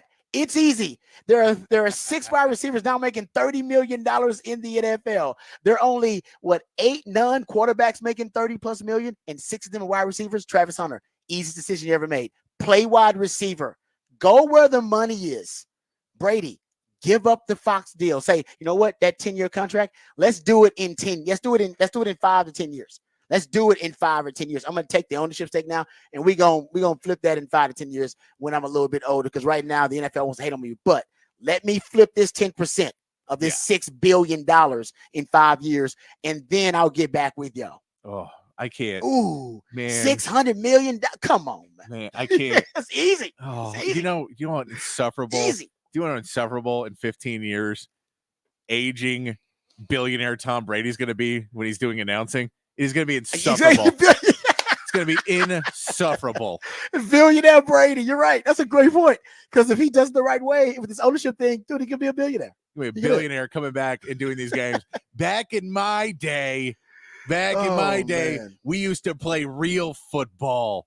You're like, Tom, it was 20 years ago, man. It wasn't that long ago. No, we used to fight with swords out there. No, Tom. No, you didn't. No, you didn't, Tom. That's not what happened. Yeah. So like I said, once again, I don't even know why this is a discussion. Tom, tell Fox I will do the deal, but it can't be now. It's got to be in 5 to 6 years. Give me some time to work through this thing. But I won't take another broadcast deal. It'll only be with you guys. But right now, they're not going to allow me to do my job. And Fox knows this, too. The Fox will be like, yeah you're not going to do a good job if you can't talk to the team. And we lose a lot of our insider access when we bring you in. Wait till he's more palatable and more. Yeah, and NFL I mean, friendly. he can still do shows for Fox. Yeah, still do analyst work. Oh yeah. Just can't. Yeah, we can't have games there. Yeah, you can't run a broadcaster and then be visiting with teams during the week. But yeah, you want to go on site and just have him as a part of your pregame and your postgame. Oh, money. Have him doing separate things where he interviews coaches and play on his own, like separately, like literally in the studio, not on there. You can do that kind of stuff too. You can do a lot of stuff like that. You can be creative, but man, take the team ownership. Is this even a conversation, dude? Tell those people right now. Hey, I'm giving up the Fox thing for now, guys. I want to pursue this team ownership thing. Let's push that through. Let's push that. I don't want any conflicts with that $600 million stake that I have right now, potentially in the Raiders. Take that. Take it. What are we doing here, man? Come on. Do I have to go advise these people? All right. Let's get to we got, I want to get to the Texas-Colorado State breakdown. We got to get to this. So I'll give you the most thorough breakdown of this matchup that you've ever heard on the planet. Nobody on the planet is going to give you a more thorough breakdown of Texas, Colorado State than we will coming up next. So let's start that. We'll come back. We'll get into Rod's rant, and we'll talk about what Texas needs to do and what I expect Colorado State to do to try to pull the upset, but what Texas needs to do to pull off the win versus the Colorado State Rams. All that and more when we return right here on the Rodcast featuring Patrick Davis. I'm Lifetime Longhorn. Rod Babers coming back on the Horn.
All right, welcome back to the Rodcast. Time to get into some Texas Colorado State breakdown. So let's start with, of course, the Colorado State offense. They're running the air raid offense. They want to throw it top 20 in passing attempts last season, top 20 passing offense last season.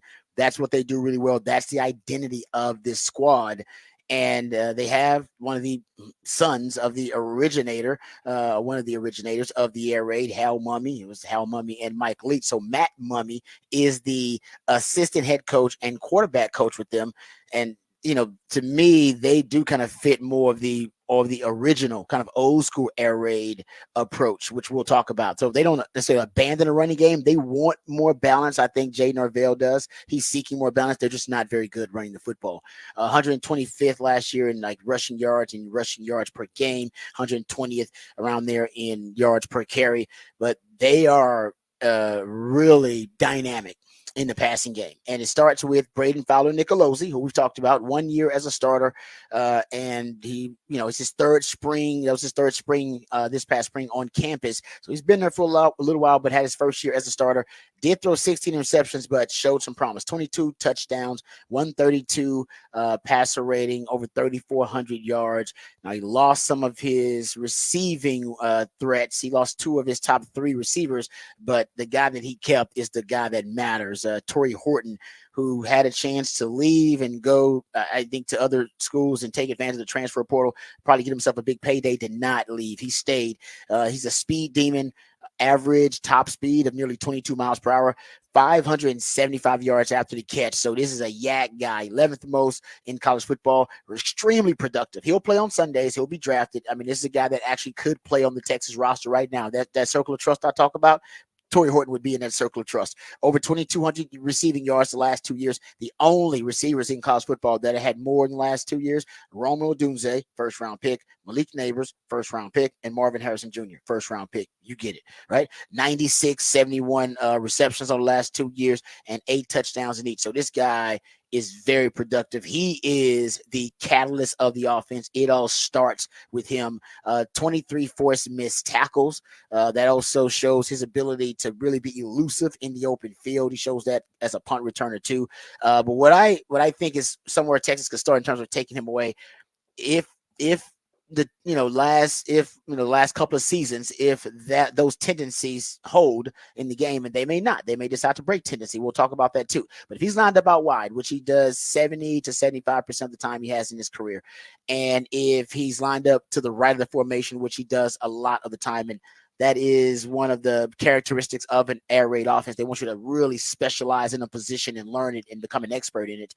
So they don't move him around. They're going to make Texas' job a whole lot easier, because if they put him out wide, I think Texas, and Sark has already admitted that if they have to, they'll move Jahdae Barron around and keep up with him if they end up trying to hide him within the formations and hide him within some of the schemes. But if he's out wide, out there isolated by himself, I think you'll play bump and run coverage on him, and you put a safety over the top of. And some people say, well, that's a little extreme early on in the game. But he's the only proven commodity they have on offense, really. Everything else has upside and potential, but hasn't proven it over multiple seasons. This guy's he can beat you. Everybody else, they may be able to beat you. There's a maybe to it. We know Torrey Horton can beat you. So why would you even breathe life in it? Why would you even give it a chance, right, to flourish or thrive? I would kill that connection instantly. And I think you do it by flooding the short to intermediate game, right? You got to flood that area from 0 to 9 yards, because that's most of their passing game. Braden Fowler-Nicolosi, over 50% of his passes, nearly 51% of his passes are from 0 to 9 yards. That is his comfort zone. That's where Torrey Horton does most of his damage. 575 of his receiving yards last season came on throws under 10 yards. So take those away. Right. And if you take those throws away initially, that's also where he has most of his yak and rack opportunities. 575 yards after the catch, 11th most in college football. Smother those quick, short throws and don't allow him the yak and rack opportunities. And then you almost forced him to have to go down the field and go to the second level of their passing game and go deeper into the progressions for Braden Fowler-Nicolosi. And as I pointed out, he does have 16 interceptions. You force him to go to some of the threats like Armani Winfield and Dylan Gaffney, who he doesn't have as good of chemistry with, and then you have better opportunities for some of those ill-advised throws that he has. So I would take away the short to intermediate game with bump and run. Now, Texas has done this, and they did it last season, late in the season. When they played against Tech, Oklahoma State, and Washington, they started to play more bump and run coverage on the field and the boundary side. Boundary side, they play a lot of bump and run coverage anyway. But they tried to play more bump and run on both the field and the boundary side, and it did work. It took away those easy completions. You guys know I've been I've been harping on it for a while about how bad Texas was at defending some of those inside breaking routes last season. And I'll just give you the numbers, but you've heard me say them before. Against Power 5 starting quarterbacks last season, inside breaking routes. All right. A lot of these were short routes too. Texas allowed over 60% completion percentage, over 9 yards per attempt, over 50% conversion rate on those money downs when they're throwing the inside breaking routes, over 20% explosive play rate. And this is a team that loves the slant. They love the quick end. They love the glance and things that usually you see develop in that 0 to 9 yard range. If you take that away from them, like Texas did, it did versus Tech, and Tech was, the 3 of 9, I think, on inside breaking routes. Oklahoma State, a similar number as well, because you took away the easy completions, and thus you kind of suffocated their passing game and didn't allow it to start to breathe any life at all. Now, Washington and Oklahoma State, too, got to give Oklahoma State credit. Their counter to your suffocating bump and run coverage and being physical line scrimmage was simply to take you up top and throw it deep on you. And it worked. Oklahoma State was 3 of 7 on passes, 20 yards or more down the field, and Washington was 6 of 8 on passes, 20 yards or more down the field. Now, that was the best deep ball passing team in the country, but still, they were able. That's the effective counter.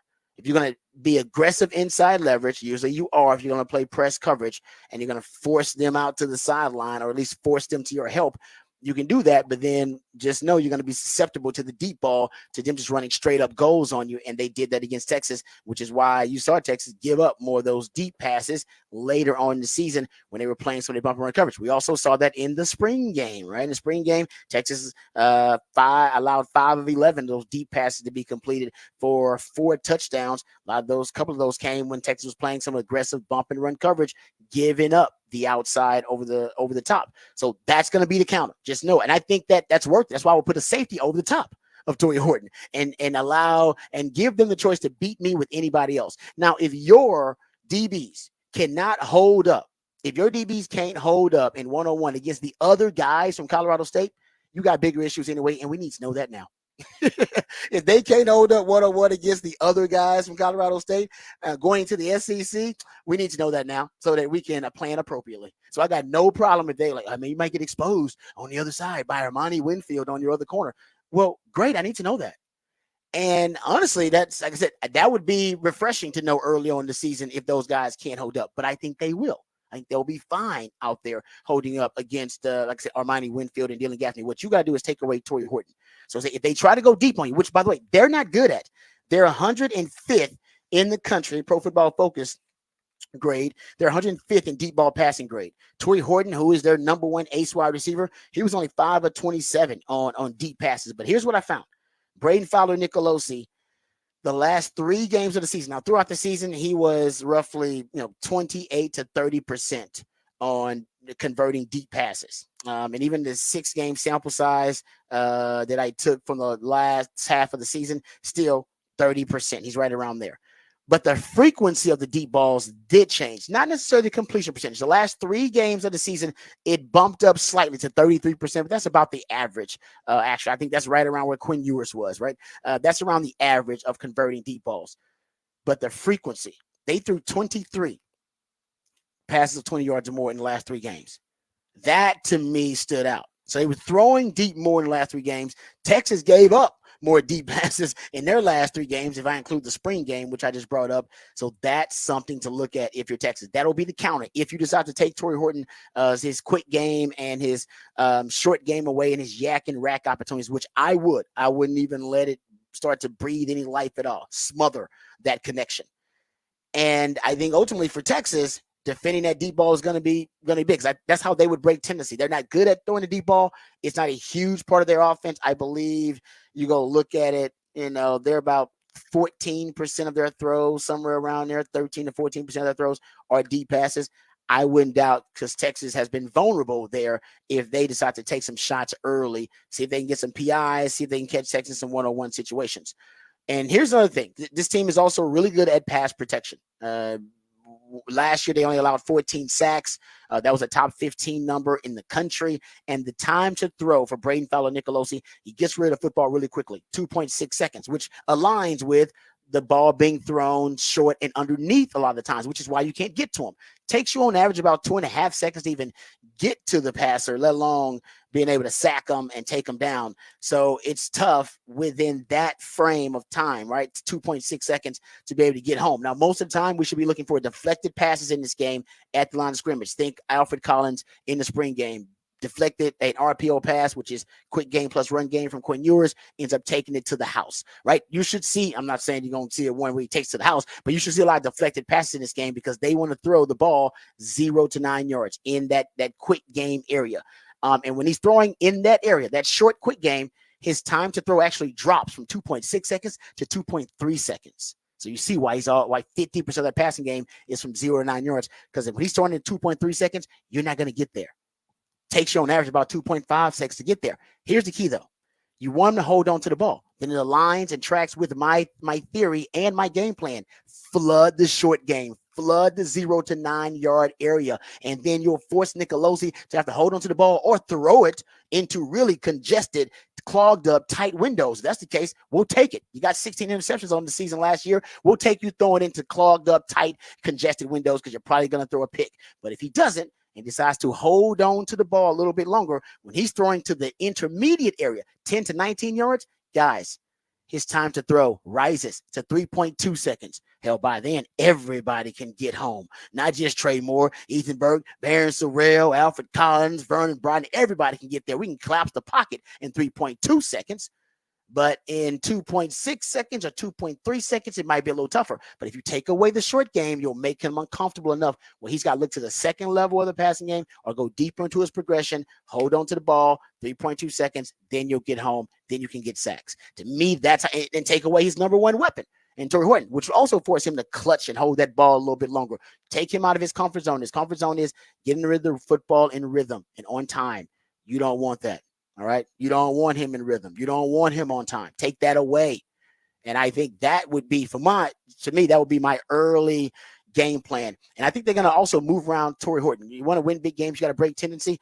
This young man, if you go look at his out wide rate, he's out wide as a receiver. At Nevada, where he started out, 99% of the time he was out wide. Then that number went to 81%. Then when he got to Colorado State, it dropped again from 81 to 72%. And that's kind of where we are now, where that I think he's about 70 to 75% of the time he's out wide, and he's only in the slot like 20 to 25% of the time. But here's the key: when he's in the slot, he's way more dangerous than he is when he's out wide. His yards per route run when he's out wide, 2.7, 2.8 versus man and versus zone. You put him in the slot, his yards per route run, it jumps, escalates to 4.18 yards per route run. To give you context to that, the record in a Pro Football Focus college football era, that's basically since 2014, the record is Devontae Smith, yards per route run in the slot at 4.96 the year he won the Heisman. This dude's at 4.18. So if they look at the same numbers I'm looking at, they're going to put him in the slot a lot more. I'd put him in the slot half the time against Texas.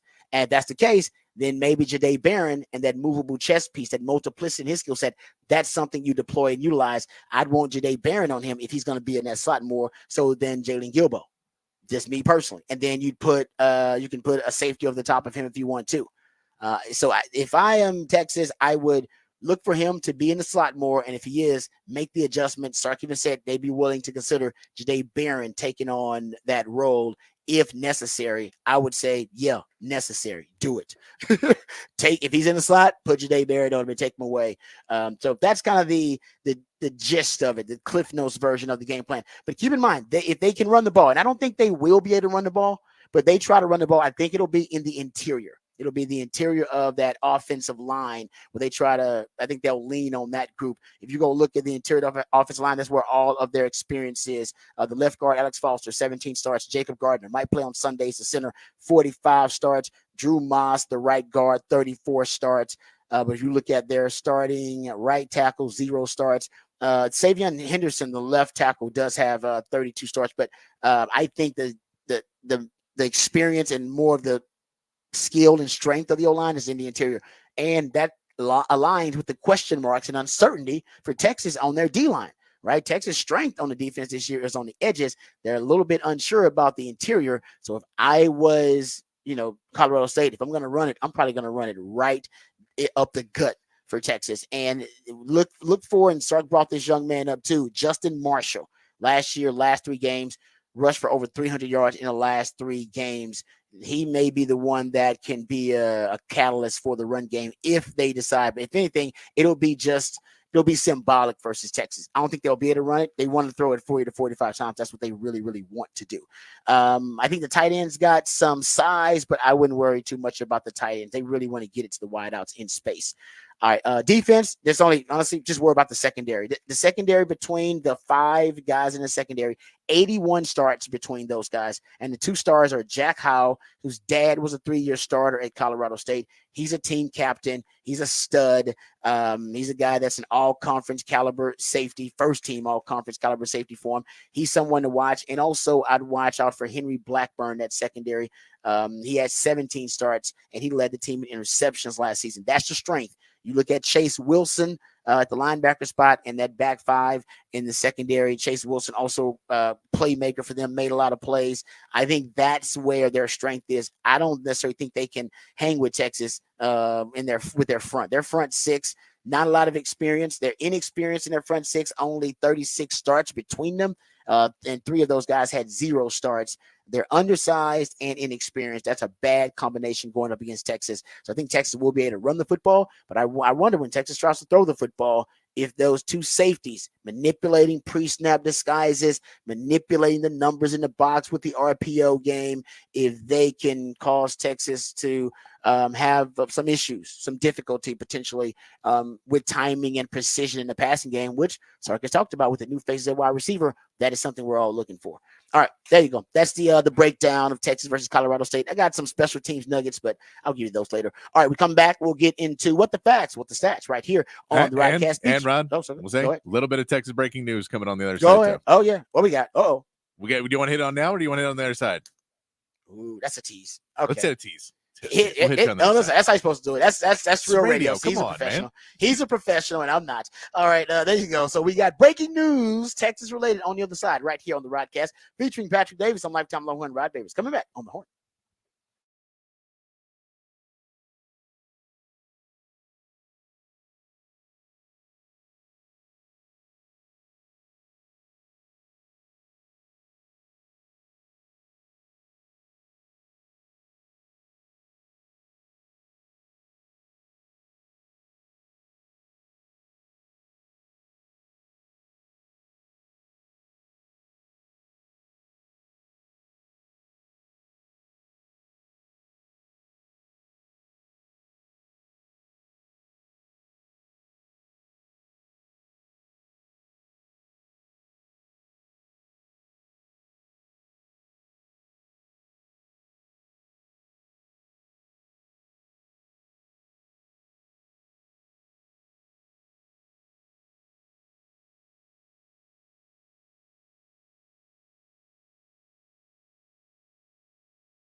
All right, welcome back to the Rodcast. Time to get into some what the facts, what the stats right here on the show. So we're talking a lot about, we'll get into this a little bit more because we got some Dak Prescott audio of him talking about starting the season potentially without a contract extension agreed upon with the Dallas Cowboys, and what he thinks of a lot of the very controversial, polarizing things that Jerry Jones says in the media, even about Dak Prescott, even about his contract. He had something I thought rather matter of fact to say about Jerry Jones's relationship with the media. We'll get into that next segment. But here's a stat about the Cowboys and their offense with Dak Prescott last season. They basically abandoned the run in their last kind of the last 5 to 6 games of the season. But this stat kind of points it out. Over their last 11 games, their passing rate, basically how often they pass the football, it jumped from 53% to damn near 61% in, I guess, their final 11 games of the season. They've decided essentially that they were better off with the ball in Dak's hands and just throwing the football. That was the identity. And of course, getting it to CeeDee Lamb. I remember going on a rant this last season about this before they decided to feature CeeDee Lamb and saying, just give the ball to Dak and let him target CeeDee Lamb as much as possible. And it worked out for both. But man, the Cowboys offense, think about the running game is even, in my opinion, it's more mediocre than it was last season. And now you're bickering with your quarterback who's become the identity of that offense. Not only that, but the face of the franchise. And the Cowboys are playing a dangerous game. Like nobody, you can argue that the Tex Coast offense, as it's called, is probably more dependent on Dak than most offenses are dependent on their quarterback, just because at least they have some semblance of a run game potentially. They didn't necessarily, not every offense is built around that quarterback. Like that's what the Tex Coast offense was essentially making it as Dak friendly as possible. And they did a really good job with that too, because he played his best football ever. But after doing all that, to now potentially move on from him just doesn't make a lot of sense. Could be much ado about nothing, though. That's what we talked about. Could be much ado about nothing. You ready to get to that breaking news? Yes, get to breaking news. Thank you. Breaking news. We just saw he just made the decision in his announcement. Jamie French, the 5-star wide receiver, number 4 wide receiver in the nation, has committed to Texas. So another 5-star hitting up for Sark and Texas, the second 5-star in a week. I like that. There you go. So starting to get some momentum on the recruiting trail for the Longhorns. Yeah, Jonah Williams earlier this week. That was big because I think people expected Jamie French to commit. From what I heard, that there were a lot of predictions that he was going to commit. The Jonah Williams one, from the insiders I talked to, especially guys over there on Texas football, shout out to Jerry Hamilton and Bobby Burton. That one was a little more surprising because first of all, he could end up being a high pick in Major League Baseball draft. So a lot of people thought he may not even want to play college football because he can make so much money playing baseball. But it turns out he wanted to play football and he wanted to play both. And if he wants to play both, Texas is a good a spot as any to play both baseball and football. And then that kind of swayed the recruitment in Texas's favor that, everybody was surprised that he was actually going to play both in college, and he wanted to play football. And if you're going to do that, hey, man, why not do it at the University of Texas? Blue blood baseball program. Football is right now, the brand is hot. And I think they took advantage of that. So, and that, by the way, that dude, Jonah Williams, I mean, I think he could win the Thorpe one day. Like, I think he's got that kind of ability. I think he took a kickoff return to the house last night. That dude is the real deal.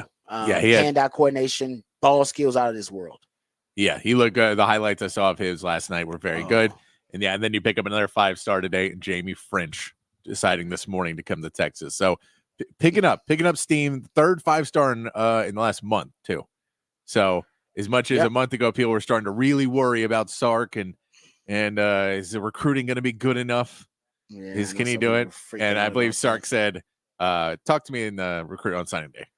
Yeah, exactly. It's like, no, man. And by the way, this is kind of how Sark has been the last couple of years too. This is kind of how the recruiting class works. You've gotten a lot of your biggest recruits during the season when Texas starts gathering momentum and winning games. Essentially, Sark's recruiting philosophy is to bet on himself. That no, I think he tells the recruit sometimes like, no, wait and see, watch, you'll wait. They say that recruit through the whistle because we know that if we end up achieving our goals during the season, that we'll gather enough momentum where these young guys don't want to jump on board. So I like that. Jamie French, he's a really good receiver. Doesn't really have a weakness. Truly a complete receiver. He has an amazing balance and agility for a wideout, which allows him to make these beautiful kind of Cirque du Soleil catches where he contorts his body and has outstanding body control. I made an old school comparison to him, honestly, that there's some like Lynn Swan in this game. Did you go watch him, the way that he works the boundary? And Lynn Swan was so damn athletic and agile and so light on his feet that he would almost expand the boundary area between the sideline and the numbers. It seemed bigger when he was working it out there as an X. And this young man has some of that ability. He's really light on his feet. It's very strange kind of watching him outside the X receiver, the way he is able to, use his body, creates a lot of catch radius. But you'll see him, man. He makes some really nice throws where he just uses vertical and high points the football, attacks the football. Like he never waits for it. It's always like he's going up to get it, even when he doesn't have to. Sometimes it's like he stops just to go up and attack the football at his highest point. So really a lot to like about his game. All right, let's get to the break. We'll come back. We'll get into some Dak Prescott conversation. We'll hear from Dak Prescott how he feels about the current status of his contract negotiation with the Dallas Cowboys. We'll also hear from Steve Sarkisian. He spoke with the media yesterday via a Zoom call, so we'll hear from the head coach about their upcoming matchup versus Colorado State. Brandon Ayuk gets a brand new deal. Should Travis Hunter play offense or should he play defense? I think it's an easy decision. We'll come back and discuss it. All that and more right here on the Rodcast featuring Patrick Davis. I'm Lifetime Longhorn Rod Babers coming back on the horn.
Welcome back to the Rodcast. It is a freak flag, feel good, fake it till you make it. Ric Flair, woo! Football 512 Friday edition of the Rodcast. And that means my co-host, the Idealionaire Patrick Davis. He plays jams from local bands and artists, very talented human beings that you have a chance to catch live right here in the ATX. Who we jamming right now, Patrick? This is Brother Thunder, and they are playing Saturday at the Skylark Lounge. I like that. Brother Thunder. Thunder. I like that. All right. In addition to hooking us up with a 512 Friday, Patrick also comes up with the topics of the big fat poll of the day. And of course, we are just a day away from the start of Texas football, and it's a Texas football related topic. So give the folks a topic for the big fat poll today, Patrick. Big fat poll of the day today. Who will lead Texas in receiving yards against Colorado State? Who will lead Texas in receiving yards against Colorado State? Right now, if we look on X at the Horn ATX, Jonte Cook leading the way. Jonte Cook leading the way with over 50% of the vote. Isaiah Bond second at 25.6. Silas Bolden getting about 13% and 8% for Matthew Golden. So yeah, those are I said Cook or Bond would be my two guys, and I'd probably still right now. I'd probably go with Cook. I think, and I explained if Bond does it, it's going to be off like a fewer plays. It won't be the consistency of the targets. I could see Cook doing it off of target share. Just getting a lot more targets than everybody and taking advantage of it. I think Bond he's the best chance for a big play. Maybe him and Bolden. Okay, your best chance for one of those big plays down the field. But I think when Quinn's looking at when they're building the passing game, I think Jonte Cook's a big part of it. So I guess I'm saying Jonte Cook's gonna start. I think if I got the starting three to be Cook, Bond. Ooh, that other one is tough. it is. I mean, the reports are that it's DeAndre Moore right now, but it could be Bolden too. So I'm just saying for me, I'm not predicting or reporting. I'm just saying for me, it would probably be Bolden for me. I like the diversity of that group. Yeah. I like Bond being able to stretch the field vertically. I like Bolden just as a kind of matchup, kind of boutique matchup player that I can use in a lot of ways. And then as my consistent weapon that I can kind of build a passing game around, who's been there more than any of the receivers, or longer, I should say, than any of the receivers, and knows the playbook better because he's been immersed in the system longer. Then Jonte Cook can be that guy, that consistent piece. So that's how I would go with it. But hey, an embarrassment of riches, man. You could go 4 or 5, probably if he truly goes 6 deep at wide receiver, which I think you do. There are 5, 6 different, combinations of players you probably can throw out there that will be really, really effective. And I think that's what Sark's going to be sorting through early on in the season. All right, good stuff. I do think we buried the lead on something that we forgot to mention so far in the show today. What is it? Which is you single-handedly saved Texas football from damnation yesterday. We know what happened. I forgot to even mention at the beginning of the show. Yeah, we did not. Hold up. Let me go check. We're now at 668. Oh, there you go. All right. So now we've added 2. Okay. But I texted him yesterday when I got home. I checked again, and if you did not know, Texas yesterday, their Twitter or their X had 660. Were following 666 people. It's not cool, man. Rod was very worried about this. So he was putting a plea out for them to follow somebody else. Then by the time I got home from the station yesterday, they were at 667. They had done it. Yep. So I'm giving Rod full credit for this. You saved the soul of the Longhorns football team before the season started. I just wanted to make sure that we didn't kick off the season with the sign of the Antichrist, all right, represented on Texas Twitter. I didn't think that was a good omen for Texas.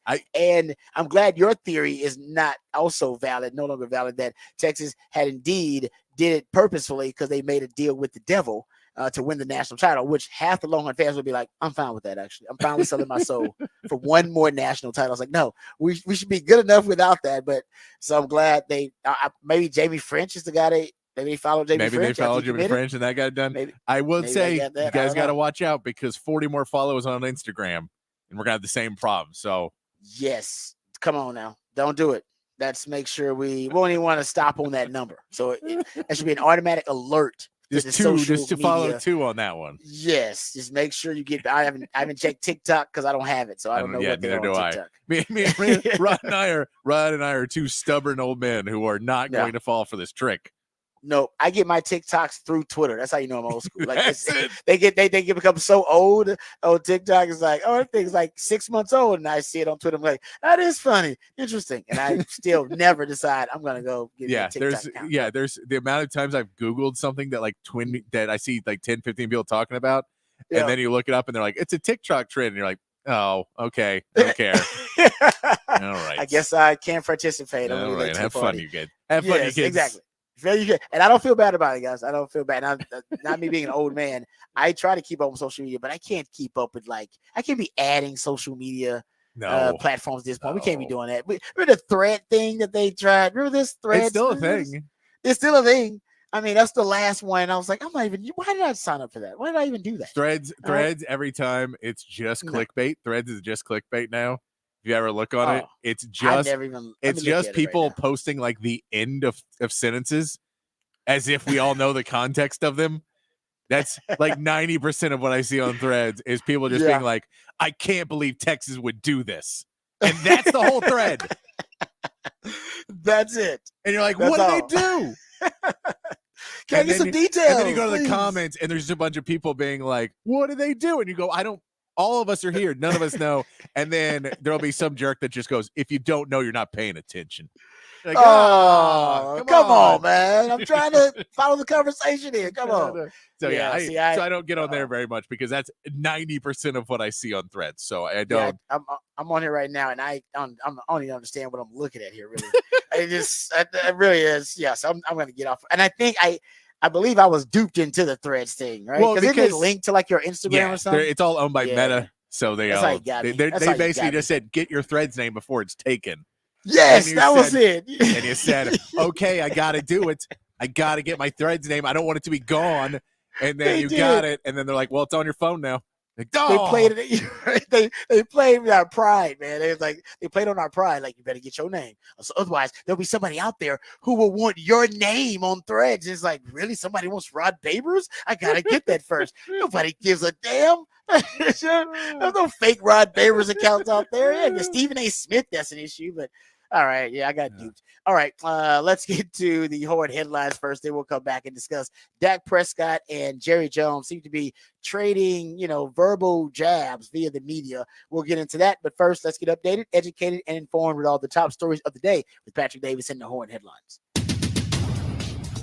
All right, your Horn headlines brought to you by Top Gun Rentals and Lawn Equipment. In the MLB, the Astros took advantage of 2 errors in the 8th inning to rally for a 6-3 win over the Royals. Jason Hayward knocked in 2 runs in his Astros debut, while Hunter Brown had another quality start, pitching 6 2/3 innings, only allowing 2 hits. Romer Valdez takes him out for the Astros tonight, pitching against a 14-win Seth Lugo for the Royals. The Rangers swept the White Sox with a 2-1 win yesterday afternoon. Corey Seager got his 200th career home run on a solo shot in the 4th, and Nathan Eovaldi was able to pick up his 10th win of the season, going 7 innings and with 10 strikeouts, only allowing 1 hit. The Rangers head home now to start a series with the A's tonight, with John Gray getting the start. In the NFL, Brandon Ayuk and the 49ers ended their stalemate with a 4-year, $120 million contract extension that will keep him in San Francisco through the 2028 season. Now the 49ers still have to deal with the holdout of Trent Williams, while the Bengals are working to sign Jamar Chase before the season. And in college football Thursday night, several teams narrowly avoided upsets. Number 24 at NC State entered the 4th quarter down to Western Carolina before putting up 21 unanswered for a 38-21 win. Colorado is held on, stopping North Dakota State a few yards short of the end zone in the final seconds to win 31-26. And a missed field goal as time expired gave North Carolina a 19-17 win over Minnesota in a game where North Carolina's starting quarterback Max Johnson had to be carted off the field with a knee injury. College football action resumes tonight, and then a full slate of games on Saturday. And that is your Horn headlines. All right. Thank you, Patrick, for the Horn headlines. I appreciate those. Speaking of the Horn headlines, Patrick did have the breaking news that Texas has a commitment from a 5-star receiver, Jamie French, in the latest recruiting class, which is good news. How about this little stat? I got it from Westcott Ebert, who does a great job writing about Texas football. He said in his research, after going through 3 position coaches and having 14 wide receivers transfer since 2021, it finally looks like now that Texas wide receiver room is starting to really show promise. Like it's now one of the best wide receiver rooms in the country. And Chris Jackson has done a great job recruiting. I mean, since he's been there, he's landed Ryan Wingo, just talking about transfer portal and recruiting. Ryan Wingo, Isaiah Bond, Matthew Golden, Silas Bowden, Khalil Lockett, Jamie French, Parker Livingstone, Freddie Dubose. So it's right now the wide receiver position. I believe Texas has 6 of them right now in the NFL. 3 of them just got there in this latest recruiting class, and we'll assume that next year Sark's going to have another wide receiver potentially among that group with Isaiah Bond, and then other guys continue after that. That's a pipeline that Sark's developing at wide receiver. Yeah. So I mean, they finally stabilized it. When you look really at that, what that wide receiver, they were going to the NFL, but they were hanging on the end of rosters. And like we saw, Colin Johnson and Little Jordan Humphreys both on, in practice squads. They didn't make the 53 man. They're right in that level. And now you're having guys like Jay Witt, who you were saying may not be drafted, who is clearly in the 53 man roster. And that's your third guy, with A.D. Mitchell possibly a starter and Xavier Worthy being a starter. That's a huge swing between guys kind of hanging on to the end of the bench and now guys getting starting playing time in a rookie season.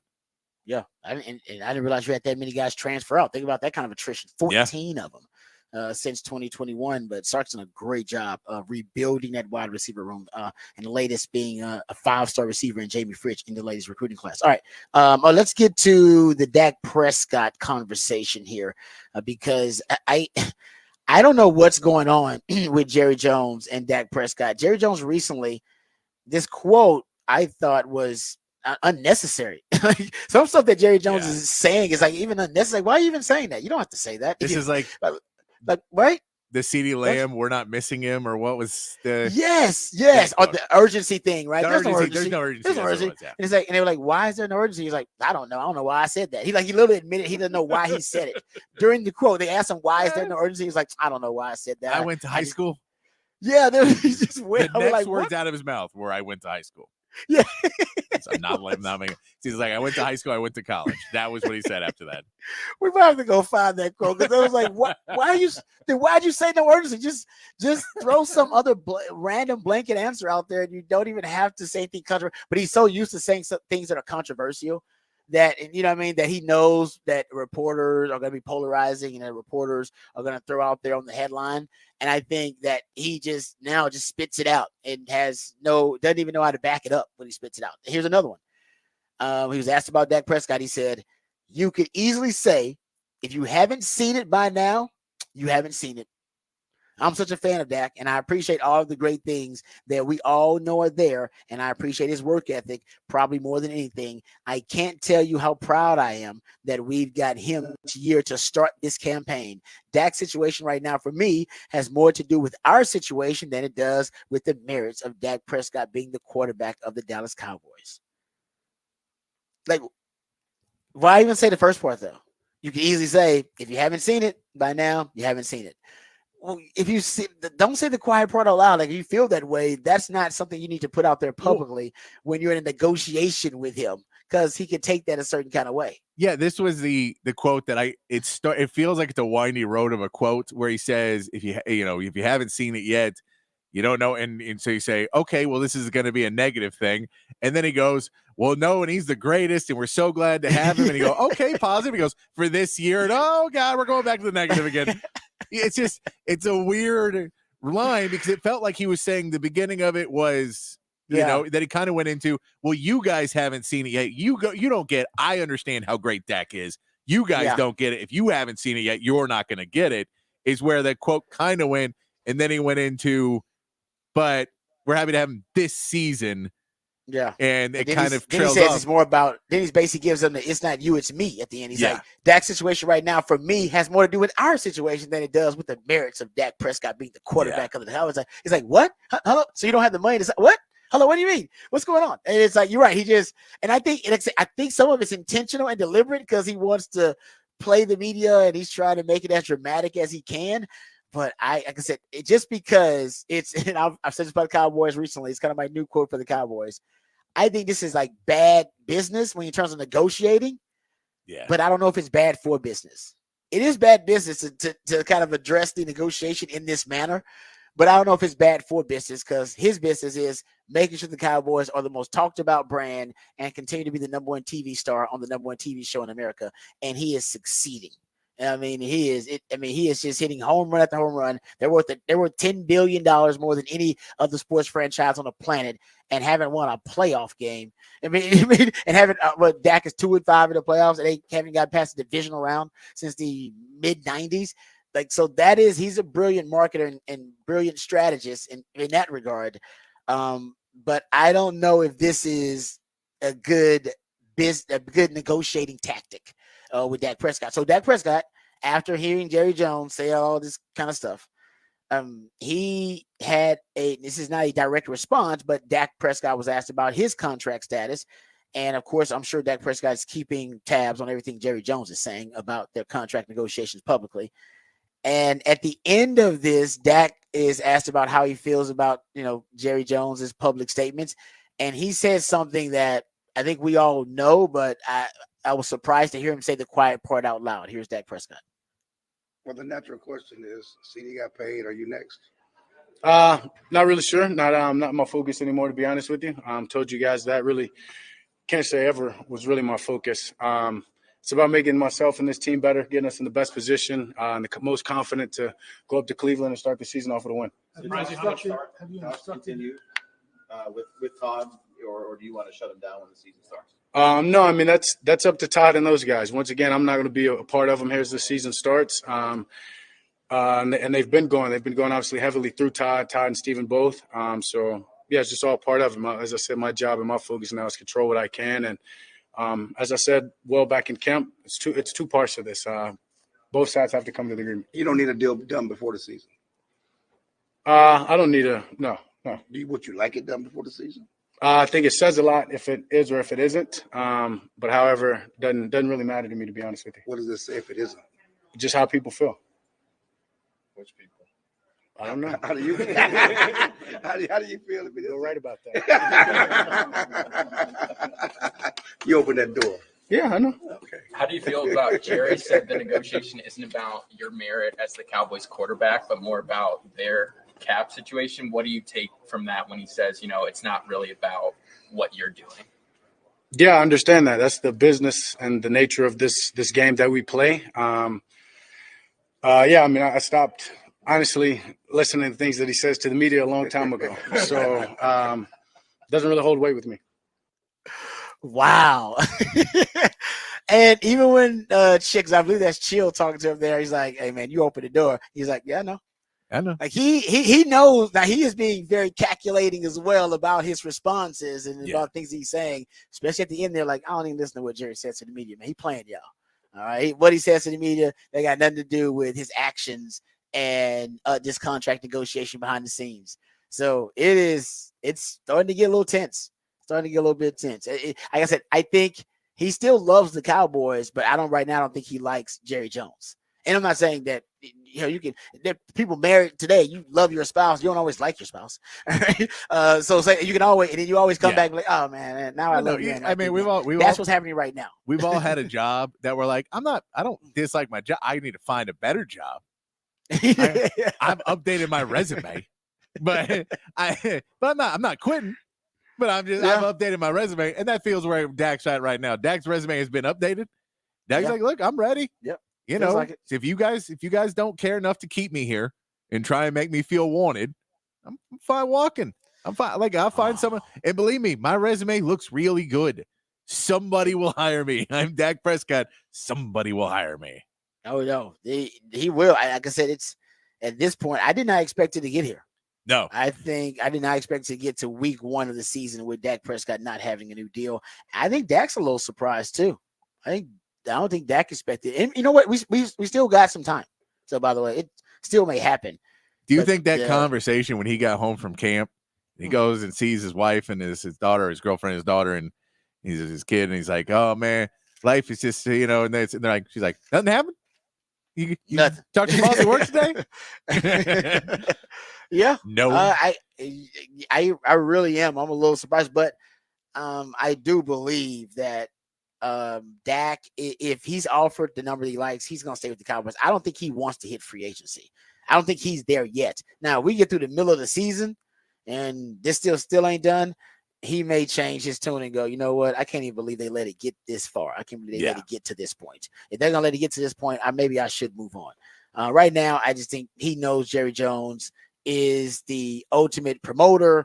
Also, he believes that he's making some type of deal, and Jerry Jones has done this before. He believes that deadlines make deals. So I still think Dak Prescott's holding out hope this thing gets done before the season starts, that they work it out in the next week or so. But it's going to be the top storyline in all of the NFL every week, which is something Jerry Jones likes. If he's playing basically on the last year of his contract, because this is unprecedented. We've never been here before, really. I guess Kirk Cousins did it a couple of times. Kirk Cousins, but it's not. But Kirk Cousins isn't, and I know people compare him and Dak Prescott. But Kirk Cousins is not necessarily an All-Pro. Kirk Cousins has never been an MVP voting, and not the starting quarterback for the Cowboys. No, and so there's a point of it where I get the comparison of their playing style, but as a quarterback and their profile of the quarterback, it's not quite the same. Dak's also a lot younger than Kirk Cousins is right now. So yeah, you're right about that. I mean, Dak's only 30, so he still has a good 5 or 6 years that he can play and be an effective quarterback, because he isn't necessarily the mobile quarterback that needs to use his athleticism a ton. So he's still got years he can play the game. So, he can still get one more good payday out of this, and he wants it. And I don't blame him for wanting it. Can you imagine if Dak Prescott goes into the playoffs this year, and literally that is the storyline, is that if he's playing for his next contract with the Cowboys, that if he doesn't get past the divisional round, that basically Jerry Jones will decide, no, I'm not going to offer you the deal. But if he gets past the divisional round, that Jerry Jones is ready with the blank check, sitting there like, I'll give you 63 mil a year. You got to Well, I mean, the price is over NFC title the price. I think the price is over 60 next year, right? Oh, yes, that's why I said 63. I said if you get all the way to the playoffs and this deal ain't done, if I'm Dak, I'm like, nah, man, this is 63 to 65. No, man, those were 2024 prices. Yes, today's price is not yesterday's price, brother. No. If I get you to the NFC title game with all this pressure, I need 63 million per year. Whew. But you know what? It's great drama. It is great drama. I don't think it'll get there, but I didn't think it'd get here. Yeah. I did think it'd get here. I thought by now they'd have it wrapped up. That is not the case. And Jerry, he's like TNT. He loved the drama. All right. Well, hopefully there's no drama on Saturday for Texas versus Colorado State. So we'll come back and we'll hear from you know what? Real quick, I want to get this story out. Brandon Ayuk. Brandon Ayuk did sign a new deal.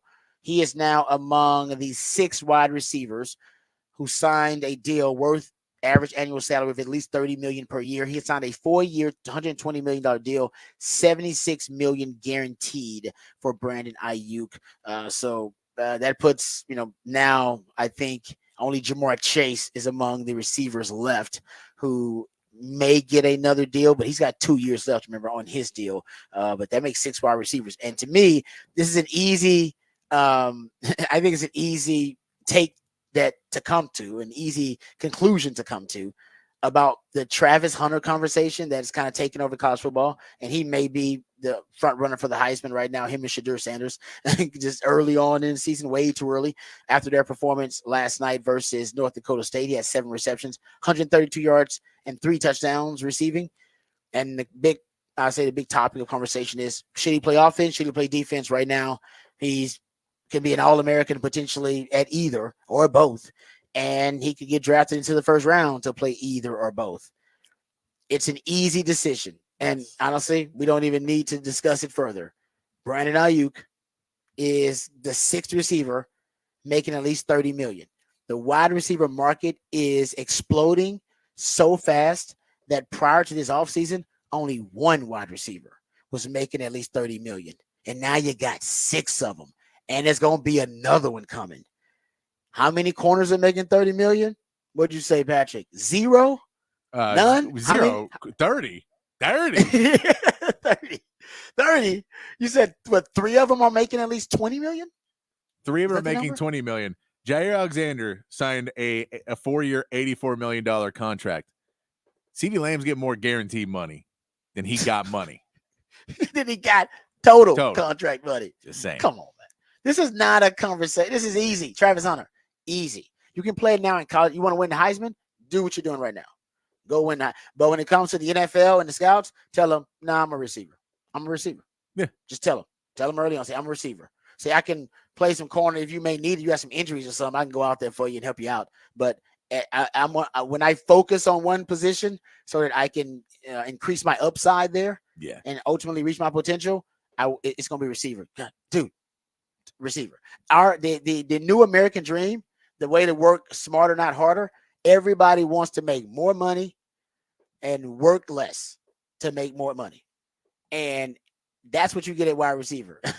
You're going to work less and get more money. At cornerback, you're going to work more for less money. You don't want that. So wide receiver, it is. If he goes to play cornerback, I'd be shocked. And I'm a cornerback, guys. I played cornerback. Deion Sanders was my hero, and Deion Sanders is, in my opinion, the all-time greatest cover corner in history of the game. And he should be telling Travis Hunter, dude, play wide receiver.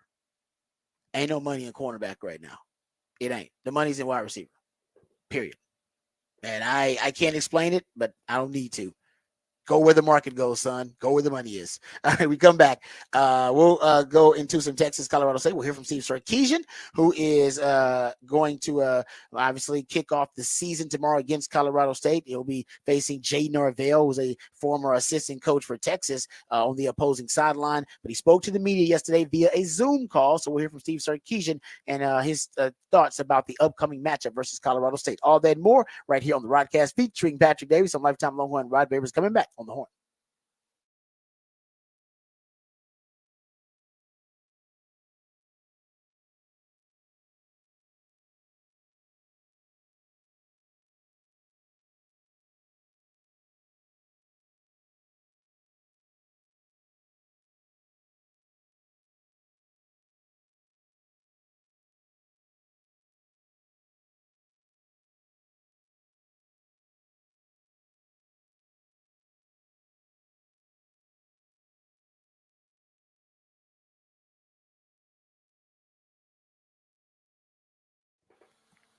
Hey, what's up, folks? Lifetime Longhorn Rod Babers here. Let's talk about Dr. Greg Eckert and his fantastic team because I owe them a huge debt of gratitude. I initially went there for a routine checkup and a cleaning, and during that very thorough checkup, they found that my wisdom teeth were growing in sideways. And, oh, man, if I had not grown to Dr. Eckert and his team, I'd be on the verge of a disaster, but that was not the case. I was in great hands, as you will be in great hands when you reach out to Dr. Yu and his team.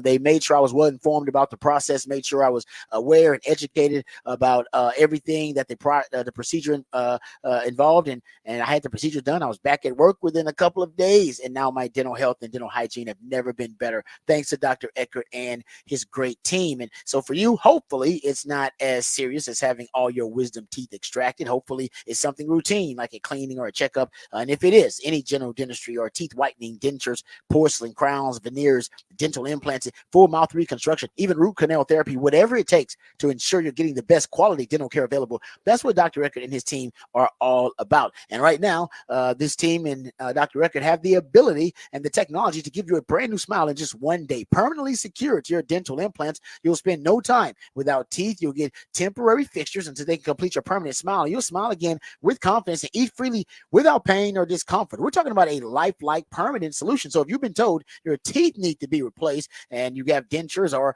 they tell you that you need dentures, don't freak out. Just call Dr. Eckert to learn about this revolutionary alternative to dentures. It's a complimentary consultation, so you have nothing to lose but so much to gain. Brand new teeth in one day. Sounds too good to be true. Nope, it's just Dr. Yu.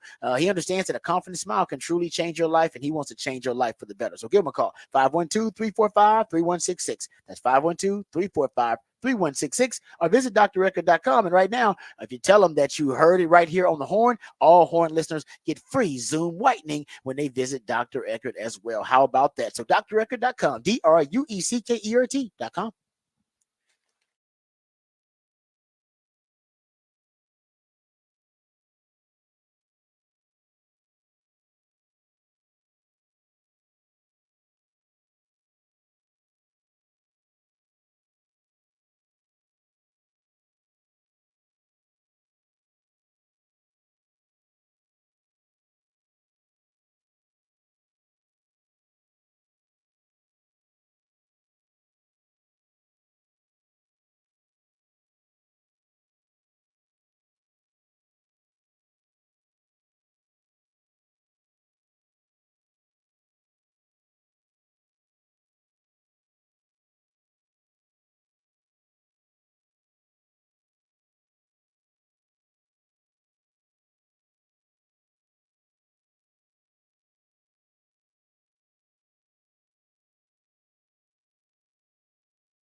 All right, welcome back to the Rodcast. Time to get into some Texas football conversation. Go behind the burnt orange curtain. So Sark had his Zoom availability with the media yesterday. Answered a lot of questions. I thought it had some really interesting nuggets from that media availability. Let's start on the offensive side of things.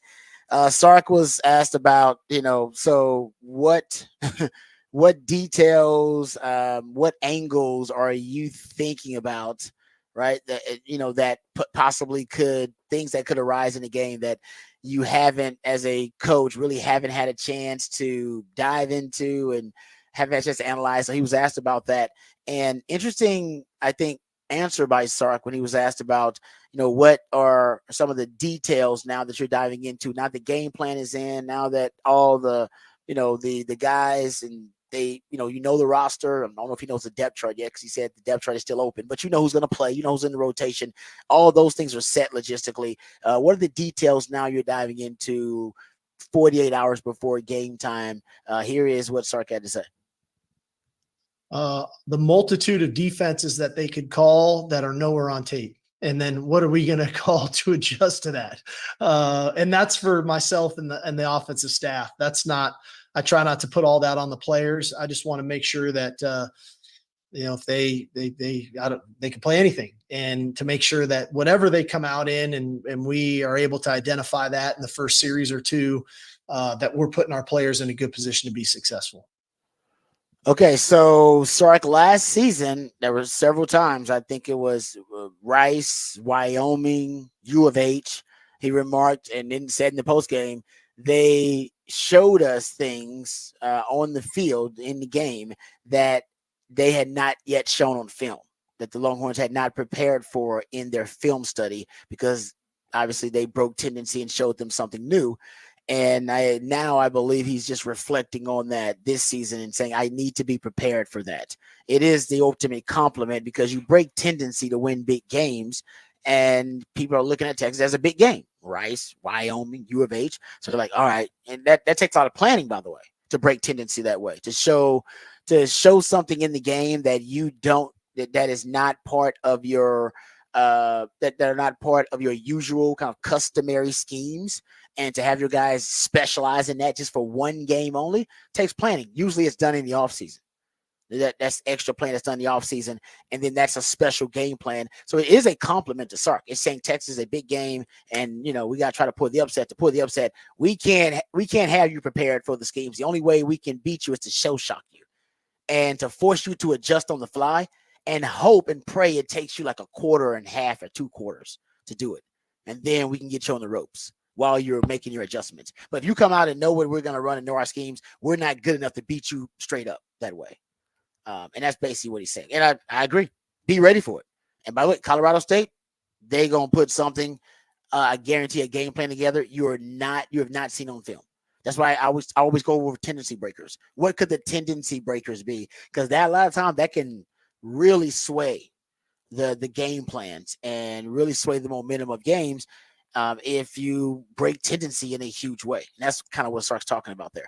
All right, wide receiver chemistry is going to be another, I think, a huge factor in this game. How quickly can Quinn and those wide receivers get on the same page, the rapport, the chemistry between them? Here's Sark describing how they find that chemistry and why, for him, he may not be as concerned about it as the fans are. Well, again, I think the beauty of the way we practice and how competitive our practices are, we put them in a lot of situations to where rapport and chemistry is going to matter. And I think that has shown up in a lot of our scrimmages and our team settings. And we feel comfortable with that rapport. Naturally, I'm sure we'll have some growing pains there. But because of the way we work and the time and the effort that those guys put in the summer on their own, and then what we do in training camp, I feel confident that Quinn's got good rapport with all these guys. But like I said, I'm sure there'll be some growing pains that we'll have to work through. Yep, always are. But I like what he said about the offseason there. We'll find out how much work they put in during the offseason. I think that's going to be big. Quarterback depth. There are a lot of folks who are expecting to see Arch early on in this game, maybe even see Trey Owens. Maybe the game gets that out of hand. Here's Sark talking about that outstanding quarterback depth that they have in that room. Yeah, I would say for Arch, I'd probably say light years ahead of where he was last year at this time. His understanding of what we're trying to do offensively, the nuances of the scheme, the timing of certain throws, the protections, all of those things. And I just think his overall comfort level and confidence is much higher than it was a year ago at this time, and very comfortable if Arch goes in the game that he'll go in and operate at a high level. I've been impressed with Trey. Again, he's a true freshman, and there's days when I'm sure he's like, can I just get Coach Sark and Coach Milwee off my back? And there's other days where he does some great stuff, but that's a little bit of the life of a first-year quarterback in our system. But I think the one thing we've learned is that when the lights come on, he performs. He's performed really well for us in every scrimmage. He performed well in the spring game. And I think we've got a pretty good idea of the things that he does well. And so if his number is called, I think we feel comfortable with calling the stuff that would put him in a good position to have some success. Here Sark talking about Jonte Cook. There are a lot of people believe, including myself, that Jonte Cook's going to be in that starting rotation of wide receivers. Here Sark talking about his progression. Jonte has had a good camp. I would say, definitely light years ahead of where he was a year ago. He's in much better shape. His understanding of the offense. Jonte can play any position on the field. And I think that's where he creates a lot of value for himself. He's a sure-handed guy that understands our offense and has a really good feel for what we're doing. So, like I said, I think he's had a very good camp, and I've applauded him throughout camp for the work that he's done, because I think he's made a lot of strides as well. Yeah, he was very complimentary at practice when I watched him of the routes that Jonte Cook ran. Every time Jonte Cook ran a route, he never critiqued it. It was always just positive reinforcement every time. Okay, let's jump to the defensive side of things. Texas facing that air raid offense for Colorado State. Here's Sark describing the elements of that Colorado State offense. Well, I think one, they have an elite receiver, and knowing where he is critical. First of all, because a lot of their offense kind of starts with him, and if the quarterback's got a favorable matchup, you can almost guarantee that's where the ball is going to go. But I think they've added some pieces around him as well. We know Armani Winfield well. We recruited him. He was committed to us here a couple of years ago. So the addition of Armani, I think, is helpful. They have a runner who, only played in 3 games last year, rushed for over 300 yards. So we think the running game could cause some issues there as well. To try to create some one-on-one matchups on the perimeter. And they know their system really well. And then because when you know your system well, they know the answers to the test when you try to give them a different look. And so I think it's important for us to, be tight in coverage, try to affect the quarterback, and then having the ability to mix things up to try to create a little bit of hesitation. Yeah, I like that part at the end there. Mix things up, cause some hesitation so he can hold on to the ball a little bit longer. We've talked about that. Here is start talking about the pass defense, though. Big game for the pass defense. You're going up against a top 20 passing attack. Last year, Texas secondary was a liability at times. Here's start talking about that pass D having to prove itself versus Colorado State. Well, I think so, but I think part of that is we still got to be a great run defense. I think one of the misnomers about our pass defense numbers is how many pass attempts we faced last year. I think we were top in the country, if I'm not mistaken. So because you couldn't run it on us, you threw it. And inevitably, you're going to find yards somewhere in the passing game. Our key to the drill in the secondary is we got to eliminate the explosive plays. And, when you look at our 2 losses last year, that was the area in the passing game that really hurt us. We gave up explosive pass plays against Oklahoma and against Washington. And so, again, it starts with us. If we let people be balanced, it's going to be a long day for us defensively. So we've got to eliminate something.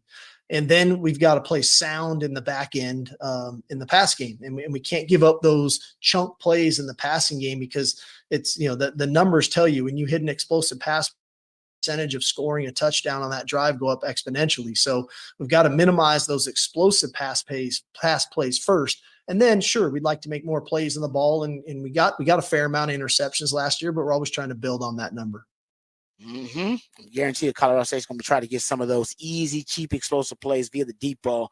That's kind of one of my ways I think they're going to break tendency on Saturday. But here's Sark talking about Jahdae Barron. Remember, I'm predicting Jalen Gilbo and Jahdae Barron to start. I think Jahdae Barron's going to start on the cornerback spot, probably opposite of Malik Muhammad.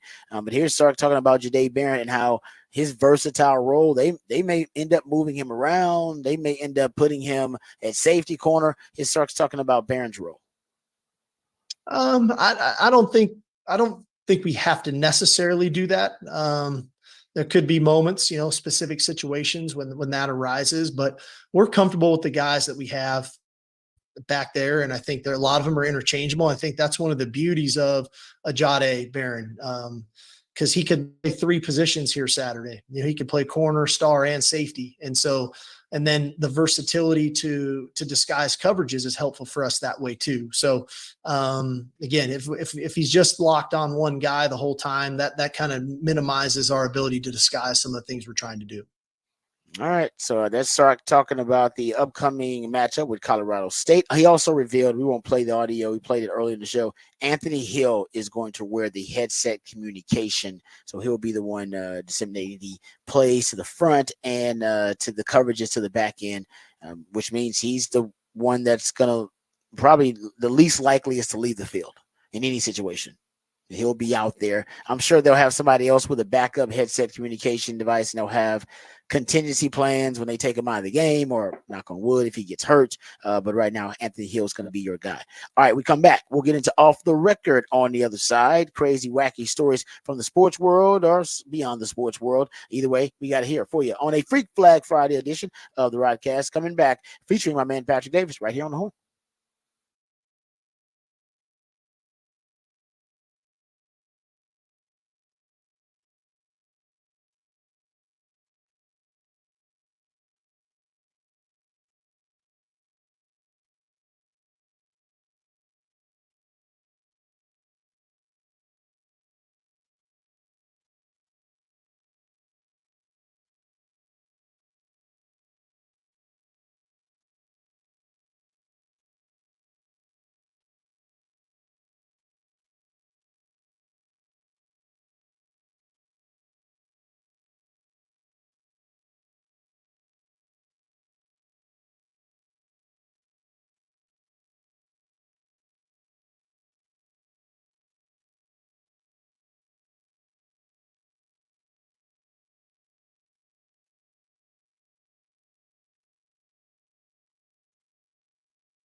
All right, welcome back to the Rodcast.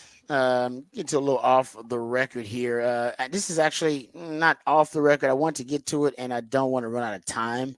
So I throw this in off the record. But the SEC has approved player availability injury reports. That dropped yesterday, but it's for football, men's and women's basketball, and baseball. Basically, your revenue generating sports. I think there's a connection. The SEC schools must submit availability reports 3 days before each football game, with then daily updates leading up to the final report 90 minutes before the game. So for basketball and baseball, reports are filed the night before with an update just on game day.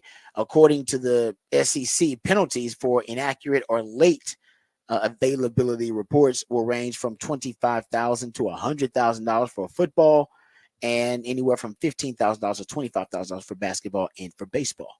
When schools submit injury reports, players will be designated as available, probable, doubtful, and questionable before game day. And on game day, designations will be available, game time, decision, or out. It's basically following the NFL model, nearly verbatim. They are not the first power conference to do it. Remember, the Big Ten has already instituted injury reports. They did that last season. And even this season, the MAC, the Mid-American Conference, announced earlier this week that teams must provide availability reports to the league at least 3 hours before kickoff. So I remember Kirby Smart had a quote about it when he was asked about it at SEC Media Days, asked about that. Sark was asked about it too. Remember, Sark said we should follow the NFL model, and Sark's all for it. He said, Kirby Smart, quote, "If it helps with gambling, then I'm all for it. If it's geared to get knowledge out there that people are trying to get from our student athletes and it protects them, I'm certainly for that." New day and age. You just could be like, nah, if it's gambling, I'm cool with that. But it also will take pressure off our guys, because then they don't have to listen to members of the media or people online or anywhere they go. If they have to, oh man, are you hurt? Are you injured? What's going on there? And we know that's a sensitive topic, of course, but especially if you are a pro athlete or even now a college athlete. So it makes sense. There you go. You don't want everybody in your mentions and your DMs and all of that trying to hit you up. Hey man, exactly. I got $45 riding on this. You gonna be playing? Yeah, like leave me alone, man. Look at the injury report. It'll be released. Yeah. Again, you'll know my availability. So it's just following the pro model more and more. Amateurism. We're basically more and more distancing ourselves from amateurism and going more and more toward professional sports and pro sports. They'll find a compromise in between, but it's definitely we're far from the amateurism model now, especially once revenue sharing hits next season. Then I don't even know if you can even call it amateurism. I don't know what they're going to call it, but it ain't going to be amateurism at that point. And so the injury reports, which we know, a lot of this is to help betting and to give more informed bettors the chance to, bet more accurately, because that is now a driving force in pro football. It'll soon be at one point. I don't know how they're going to do it once it is legalized nationally. And I think we're going, of course, state to state and legalizing sports betting. But once it has more of a mainstream stranglehold, if you will, on the country, I think even major college sports, you'll see some connection there. But even with fantasy sports, which has a college connection already, you still, injury reports and availability, that stuff matters. All right, there you go. So that's off the record, kind of on the record, off the record, but I want to get that story in while we had some time. We come back in the 9 o'clock and we'll get into some of the big college football games of the weekend and give you our thoughts about those. We'll also have Raj round the day. That will be the most thorough breakdown you will get of the Texas-Colorado State matchup. So I'll dive into that again. We also got a couple of other NFL news, notes, and nuggets to address here on the show. We'll get into that. Tom Brady and a little bit of hot water with the owners. And we didn't get into this, but we'll talk about it when we talk about the Aggies tonight, because they got a big game coming up this weekend versus the Fighting Irish. But Johnny Manziel, once again, going to be bringing the good mojo to the Aggies and their opening week festivities. We'll talk about that coming up a little bit later on too. But right now, let's get to the break. We'll come back. This is the Rodcast featuring Patrick Davis. I'm Lifetime Longhorn Rod Papers. Coming back on the Horn.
Welcome back to the Rodcast. It is a freak flag, feel good, fake it till you make it. Ric Flair, woo, football 512 Friday edition of the Rodcast. And that's when my man Patrick plays jams from local bands and artists, very talented human beings that you have a chance to catch live right here in the ATX. Who we jamming right now, Patrick? This is BLK Odyssey playing Saturday at Antone's. Ooh, I like that. Very cool band. A very cool band that is blowing up across the country right now. All right. So there you go, my man Patrick. See, before they blow up, and then you hear about them, at the MTV Music Awards or something like that. Patrick's gonna hook you up. So there you go. I'm always doing a great job with the musically themed days of the week. He also does a great job coming up with the conversation starters for the topic for the Big Fat Poll today, which is posted right now on X. You can go see it for yourself. Patrick, what is the topic for the Big Fat Poll of the day? Big Fat Poll today. Who will lead Texas in receiving yards against Colorado State? Right now, Jonte Cook leading the way with 46%, Isaiah Bond at 29%, Silas Bolden at 15%, and Matthew Golden at 10%. Okay. Yeah, I mean, like I said, I think I'm leaning Cook or Bond to lead them in receiving versus Colorado State. But honestly, the truth is, you could make the case that it's going to be 4 or 5 different guys, and that'd be perfectly reasonable. Like I could see it being Cook, I could see it being Bond, I could see it being, Moore, because a lot of people are real high on him, including Sark. I could see it being Silas Bolden, who is, to me, made the most wow plays probably in this training camp so far, and he just got in post spring. I could see it being Ryan Wingo if he gets in not late in the game, but second half, if he plays a lot more and then Arch Manning finds him on a couple of big plays, I could see it being that dude. I really could see him be like 4 or 5 different guys, and it just shows you how deep that room is. Yeah, especially if they're in the second half and they don't want to run the ball a ton, just trying to keep the running backs a little cleaner in the game. Yep. So you let Arch Manning throw the ball a little bit more. Yep. But why not let them air it out? The fans want to see it. I want to see it.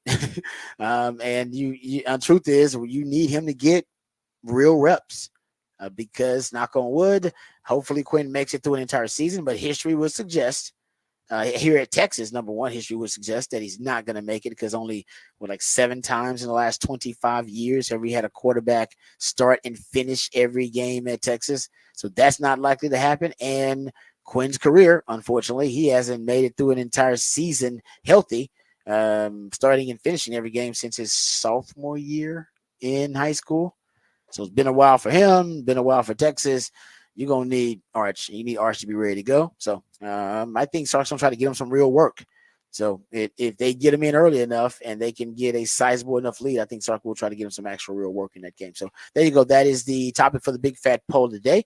Patrick wants to know who is going to be the leading receiver for the Longhorns in their matchup versus Colorado State. One of my predictions may be that you have, if you just look at the 12 regular season games, that you have a different leading receiver in like 5 of those games. Like 5 to 6, like half of the games, maybe. So basically, you're saying there'd be 4 or 5 different. I would say like 4 or 5 of these guys potentially at one point could be your leading receiver. Yeah. You could have something freaky like that, which I don't think I've ever seen at Texas. You haven't had that kind of depth. When you had like Quan and then you had Jordan, of course you could have games where those guys end up trading and leading the receiver. I think when you had with Colin Johnson, Lil Jordan Humphrey, Devin Duvernay, didn't you have all those guys at one time? Yeah. I believe, or close to it around the same time. You may have had, so I got to go look at the record, but it's very rare when you have 4 different leading receivers in games. I think this is one of those years where I think like 4 or 5 different times you could look up and there could be a different leading receiver than you've had. So we'll see, but that's a good problem to have for Texas. All right. That's the topic for the Big Fat Poll today. Appreciate Patrick hooking us up there. Also, we'll get into some Texas football conversation. We'll do that next segment in Rod's Rant. We'll dive into the matchup for Texas, Colorado State, and I'll give you a thorough breakdown, the most thorough breakdown you're going to get if anybody breaking down this matchup. And we'll also hear in this segment into some NFL news, notes, notes and nuggets. Tom Brady in a little bit of hot water potentially with the NFL owners. We'll get into that discussion. And also we got a Rangers report coming up here at 9 o'clock. Not sure where I'm going to smash it in. We're going to stuff it in somewhere, but we will get you a Rangers report coming up here. But first, let's get updated. Let's get educated. Let's get informed with all the top stories of the day with Patrick Davis and the Horn Headlines. All right, your Horn Headlines brought to you by Top Gun Rentals and Lawn Equipment. In the MLB, the Astros took advantage of 2 errors in the 8th inning to rally for a 6-3 win over the Royals. Jason Hayward knocked in 2 runs in his Astros debut, while Hunter Brown had another quality start, pitching 6 2/3 innings, only allowing 2 hits. Framber Valdez takes him out for the Astros tonight, pitching against a 14-win Seth Lugo for the Royals. The Rangers swept the White Sox with a 2-1 win yesterday. Corey Seager got his 200th career home run on a solo shot in the 4th, and Nathan Eovaldi was able to pick up his 10th win of the season, going 7 innings with 10 strikeouts, only allowing 1 hit. The Rangers head home now to start a series with the A's tonight, with John Gray getting the start. In the NFL, Brandon Ayuk and the 49ers ended their stalemate with a 4-year, $120 million contract extension that will keep him in San Francisco through the 2028 season. Now the 49ers still have to deal with the holdout of Trent Williams, while the Bengals are working to sign Jamar Chase before the season. And in college football, Thursday night, several teams narrowly avoided upsets. Number 24, NC State entered the 4th quarter down to Western Carolina before putting up 21 unanswered for a 38-21 win. Colorado held on, stopping North Dakota State a few yards short of the end zone in the final seconds to win 31-26. And a missed field goal as time expired gave North Carolina a 19-17 win over Minnesota in a game where North Carolina's starting quarterback Max Johnson had to be carted off the field with a knee injury. College football action resumes tonight, and then a full slate of games on Saturday. And that is your Horn Headlines.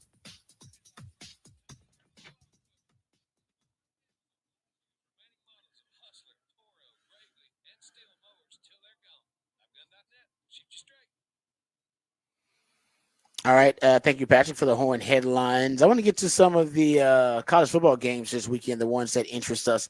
First, I want to hit this story really quickly about Tom Brady. We got your Texas, Colorado State breakdown coming up in Rod's Rant. We got a Rangers report we're going to throw in there as well. But how about this one? Tom Brady is now apparently in a conflict of interest, pursuing partial minority ownership with the Las Vegas Raiders, but also trying to now basically execute his new position as a broadcaster, color analyst for Fox Sports. So remember, he was supposed to start for Fox as being a member of their broadcast team this season, and he signed a 10-year, $375 million deal. I believe that was his final, 2022. So when he signed that deal. And at the time, it was considered, oh, it's a great move, and everybody, we can't wait till Tom Brady comes on to the Fox broadcast team. And of course, it's a no-brainer. Everybody wants to hear what Tom Brady's got to say about football. But here is the conflict. Because he has now pursued partial ownership with the Raiders, he is now subject to a lot of the same, basically a lot of the same rules, right? CBA rules, basically, that ownership have to abide by. And they believe, the owners believe, he's in conflict because he's not going to be allowed the same access as another broadcast team would be allowed if they were covering an NFL game. So the league told ESPN that they have a name for it. At the NFL meetings in Minneapolis on Tuesday, early this week, the owners had a session called the Brady Broadcast Restrictions. Yeah, where they laid out the rules and restrictions that Brady is going to have to abide by if he is going to indeed be a minority owner and be a member of the Fox broadcast team. So the league said Brady would not be permitted in another team's facility. He would not be permitted to witness practice and would not be permitted to attend broadcast production meetings, either in person or virtually. And also, in addition to the restrictions that I just mentioned, a league source said he would be prohibited from publicly criticizing game officials and other clubs, While Brady could, in theory, state that he disagrees with a call, he would be subject to fines or even a suspension if he went too far because of his minority ownership. He would be subject to the league's gambling policy. He also would be subject to the league's anti-tampering policies. He would be permitted only strictly social communication with members of other clubs, probably pre-existing relationship kind of stuff.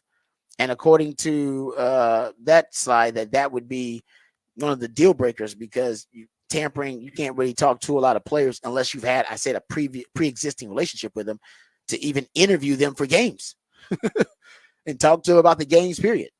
Representatives for Fox and the Raiders didn't respond to ESPN when they went to them for comments about these new Brady restrictions. And right now, the bid that Brady has for the Raiders is for a 10% stake. It hasn't been approved or finalized yet. So right now, it's still in purgatory because the financial committee has to approve it.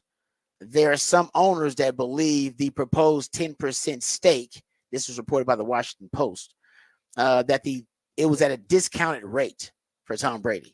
So that basically the 10% valuation for Brady, that he's getting it at a discounted rate, and that discounted rate could ultimately drive down the value of all the teams in the NFL if he's going to get 10% at a lower rate than what teams should be with the market values right now. Do you know what the reported amount is? Well, I don't know what he paid for it. The reported amount is $175 million. Okay, so just so everybody knows, the Raiders, went after the move to Vegas, reportedly are worth over $6 billion. Yeah. All right. So a 10% stake, $6 billion would put him at around $600 million. And they're saying he's getting it for $175 million. That's a pretty discounted rate. That's under a third. That's a hell of a discount.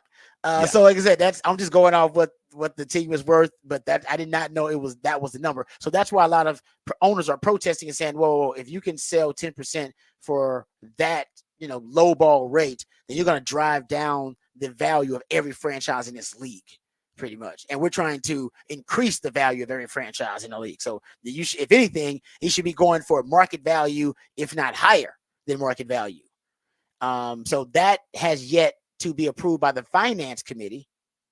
And if it clears the finance committee, which means what Patrick just brought up is going to be, I think a tough thing to justify how you're giving him that much of a discount. So probably got to have him pay like at least half of what it's worth, like $300 million. At least. But if it passes, at least, right? If it passes the finance committee, then it's got to get cleared by the owners. The owners still got to vote on it. They still got to vote on Brady's minority stake in the team. And that's a 75% approval that is needed to obviously approve his ownership. You have to have 24 of the 32 owners.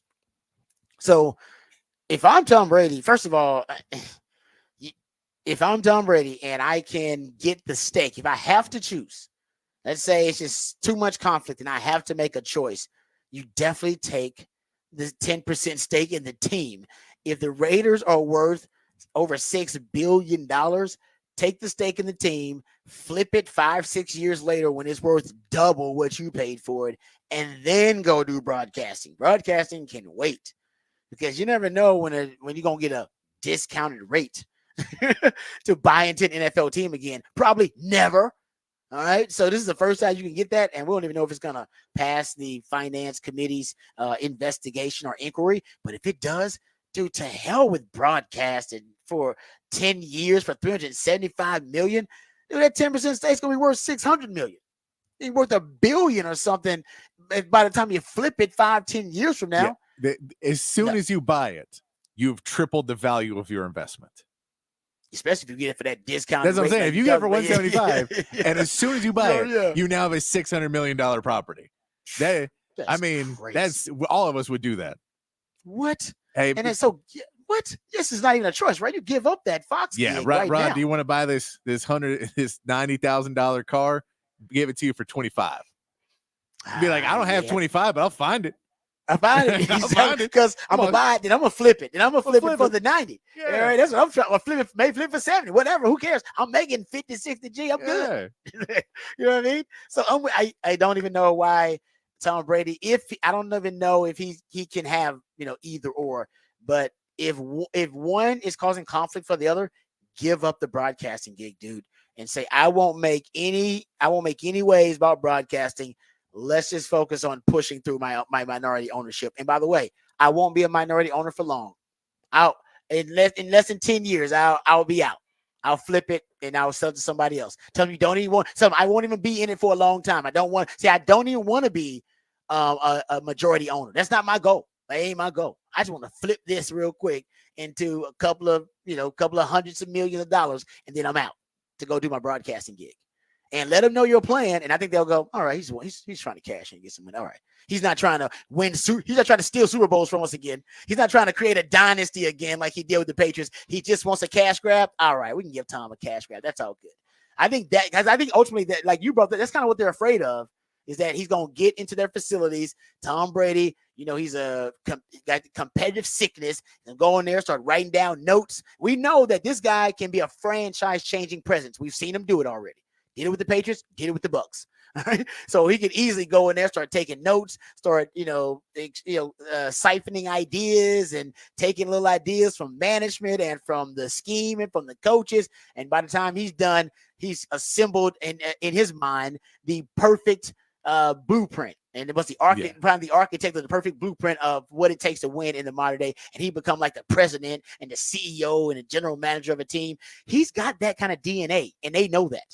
Yeah, just like, walking into a Bengals meeting with Joe Burrow and being like, I'm just saying, I wouldn't re-sign here. I wouldn't stay in Cincinnati. I go to a city that could exemplify my purpose better. And yeah, exactly. And he's in Vegas too. It's easy to get guys who are going to hang out in Vegas these days, man. That's good. So I think you're right about that, Pat. It's probably they're probably a little, I don't say they're jealous, but I think ultimately there's a fear of what Tom Brady could be on the executive side, as an ownership side. Could he equal what he did as a player? And he's going to screw us by lowering the value of all of our teams to get this stake. And then he's going to go on our TV shows and tell everybody how the Raiders are better and we suck. Yep. And then he's going to walk to our players and tell them to go there and take our secrets. This guy is going to just beat us each and every way he can. And then in like 3 or 4 years, he's going to be like, you know what? I'm going to come back and play at 45 years old. I'm going to play at 50 years old. I can do it. I'm Tom Brady. And then he's going to win a Super Bowl when he puts together this super team.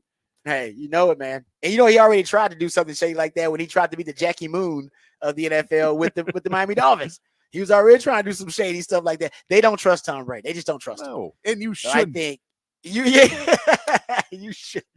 I agree. You shouldn't trust him. But if I'm Tom Brady, Tom. No, when I say that, you shouldn't trust Tom Brady. If he wants to work for you, you should get him immediately, and he will help you win as much as he can.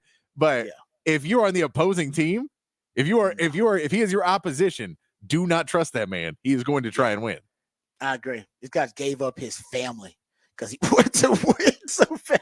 He wanted to win in his He didn't 40s. give it up, but his wife gave him an ultimatum like, hey, you need to retire right now, like you said you was going to do, and be the head of this family, or you want to be the head of that football organization. He's like, I'm going to take football right now. He left his family after he was the greatest of all time. After he'd already established done it. It wasn't like I still need to prove my legacy.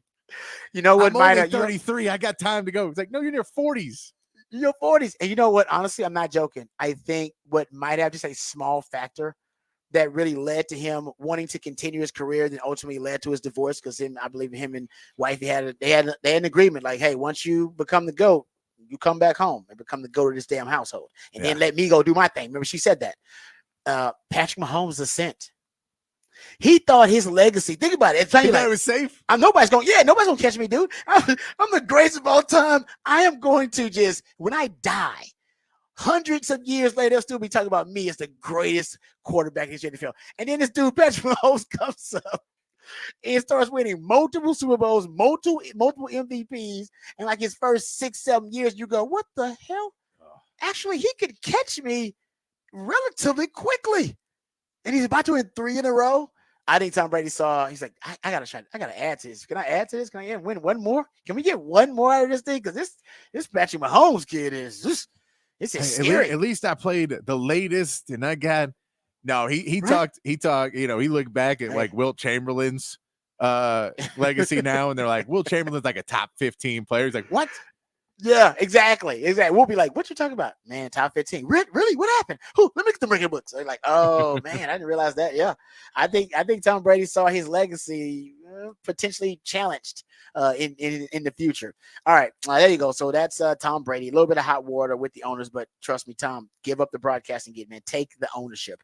Let's get into I want to get into some college football, so we'll save that. We'll do that next segment a little bit, along with our Texas Colorado State preview. At the end of it, we'll bump into a little bit of college football discussion. So let's hit our Rangers report right now. We got some time. Let's get into the Rangers report. Talk a little Rangers for you.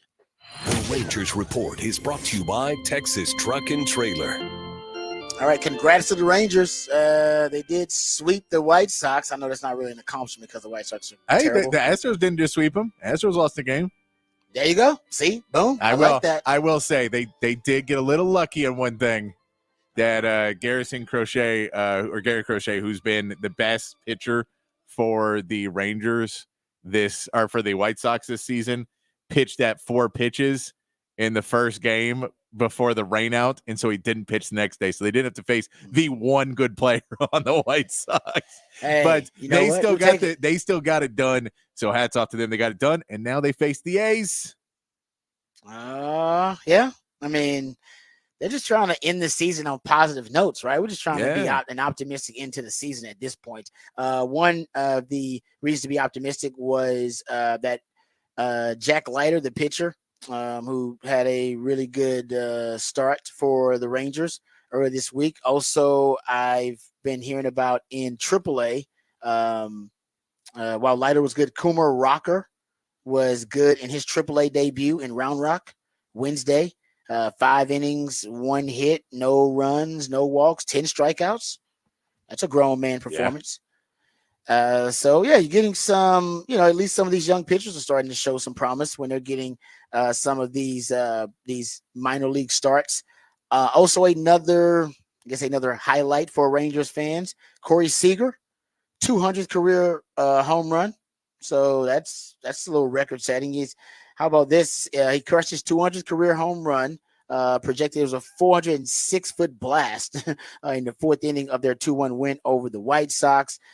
He became the first purely left-handed hitting shortstop in Major League history to hit 200 home runs and the 15th shortstop to do so overall.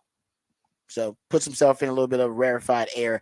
And that's a good news for him. Simeon is, if you will look at it now, Seager's milestone accounts for those who played shortstop in at least 50% of their career games. He joined the Mets' Francisco Lindor and his own teammate, Rangers teammate Marcus Simeon, as the only active players on that list.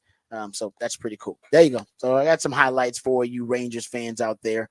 Hopefully the Rangers can keep their winning ways alive when they face the A's starting up this weekend. That's tonight, right? They face the A's tonight? Yes. They start they face the A's tonight with John Gray getting the start for the Rangers. All right. There you go. A little Rangers discussion there. All right, our Rangers report brought to you by Fred's at Truck and Trailer. The Rangers report is brought to you by Texas Truck and Trailer, your premier truck accessory dealer. All right, we come back. We'll get into Rod's rant of the day. We'll dive deep into the matchup between Texas and Colorado State, and we'll also throw out some discussion about the other big-time college football games of the weekend. All of that and more right here when we return on the Rodcast featuring Patrick Davis. I'm Lifetime Longhorn Rod Babers coming back on the Horn.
All right, welcome back to the Rodcast. Time to get to Rod's rant of the day. And of course, I'm ranting about Texas football. I'm gonna give you my breakdown, things that I expect to break tendency, the different game plans I expect Colorado State to try to implement. I do expect Colorado State to throw something at Texas that Texas hasn't seen. I expect multiple tendency breakers.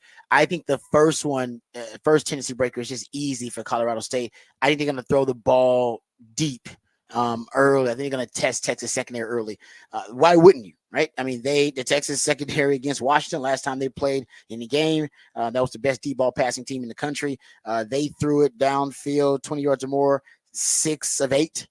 Converting those, so 75% completion percentage, 2 touchdowns, 238 yards. Last time we watched Texas in the spring game, gave up a lot of those deep passing completions, 5 of 11, so a 45% completion rate on passes 20 yards or more, 4 touchdowns allowed, even against Oklahoma State. 3 of 7 they were on passes 20 yards or more down the field. That was a PI that they got, and an open receiver they missed. Teams had success throwing the football deep against Texas last season. Now, that is not something that Colorado State does really well. 105th in deep ball passing grade by Pro Football Focus last season. Ultimately, they were, I think, around 28% completion percentage on deep passes, which, that's not great. That's around the average. I think Quinn was around 33%. He was 76th in the country last season.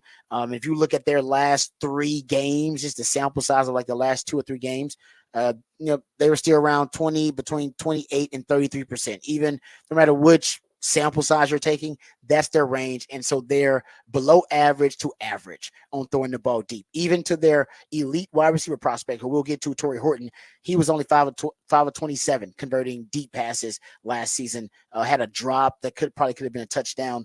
So that's just not something they do really well. Not a big part of their attack. But I think in this game, you could see that change, at least early on. They may take some shots just because it's such a vulnerability for Texas.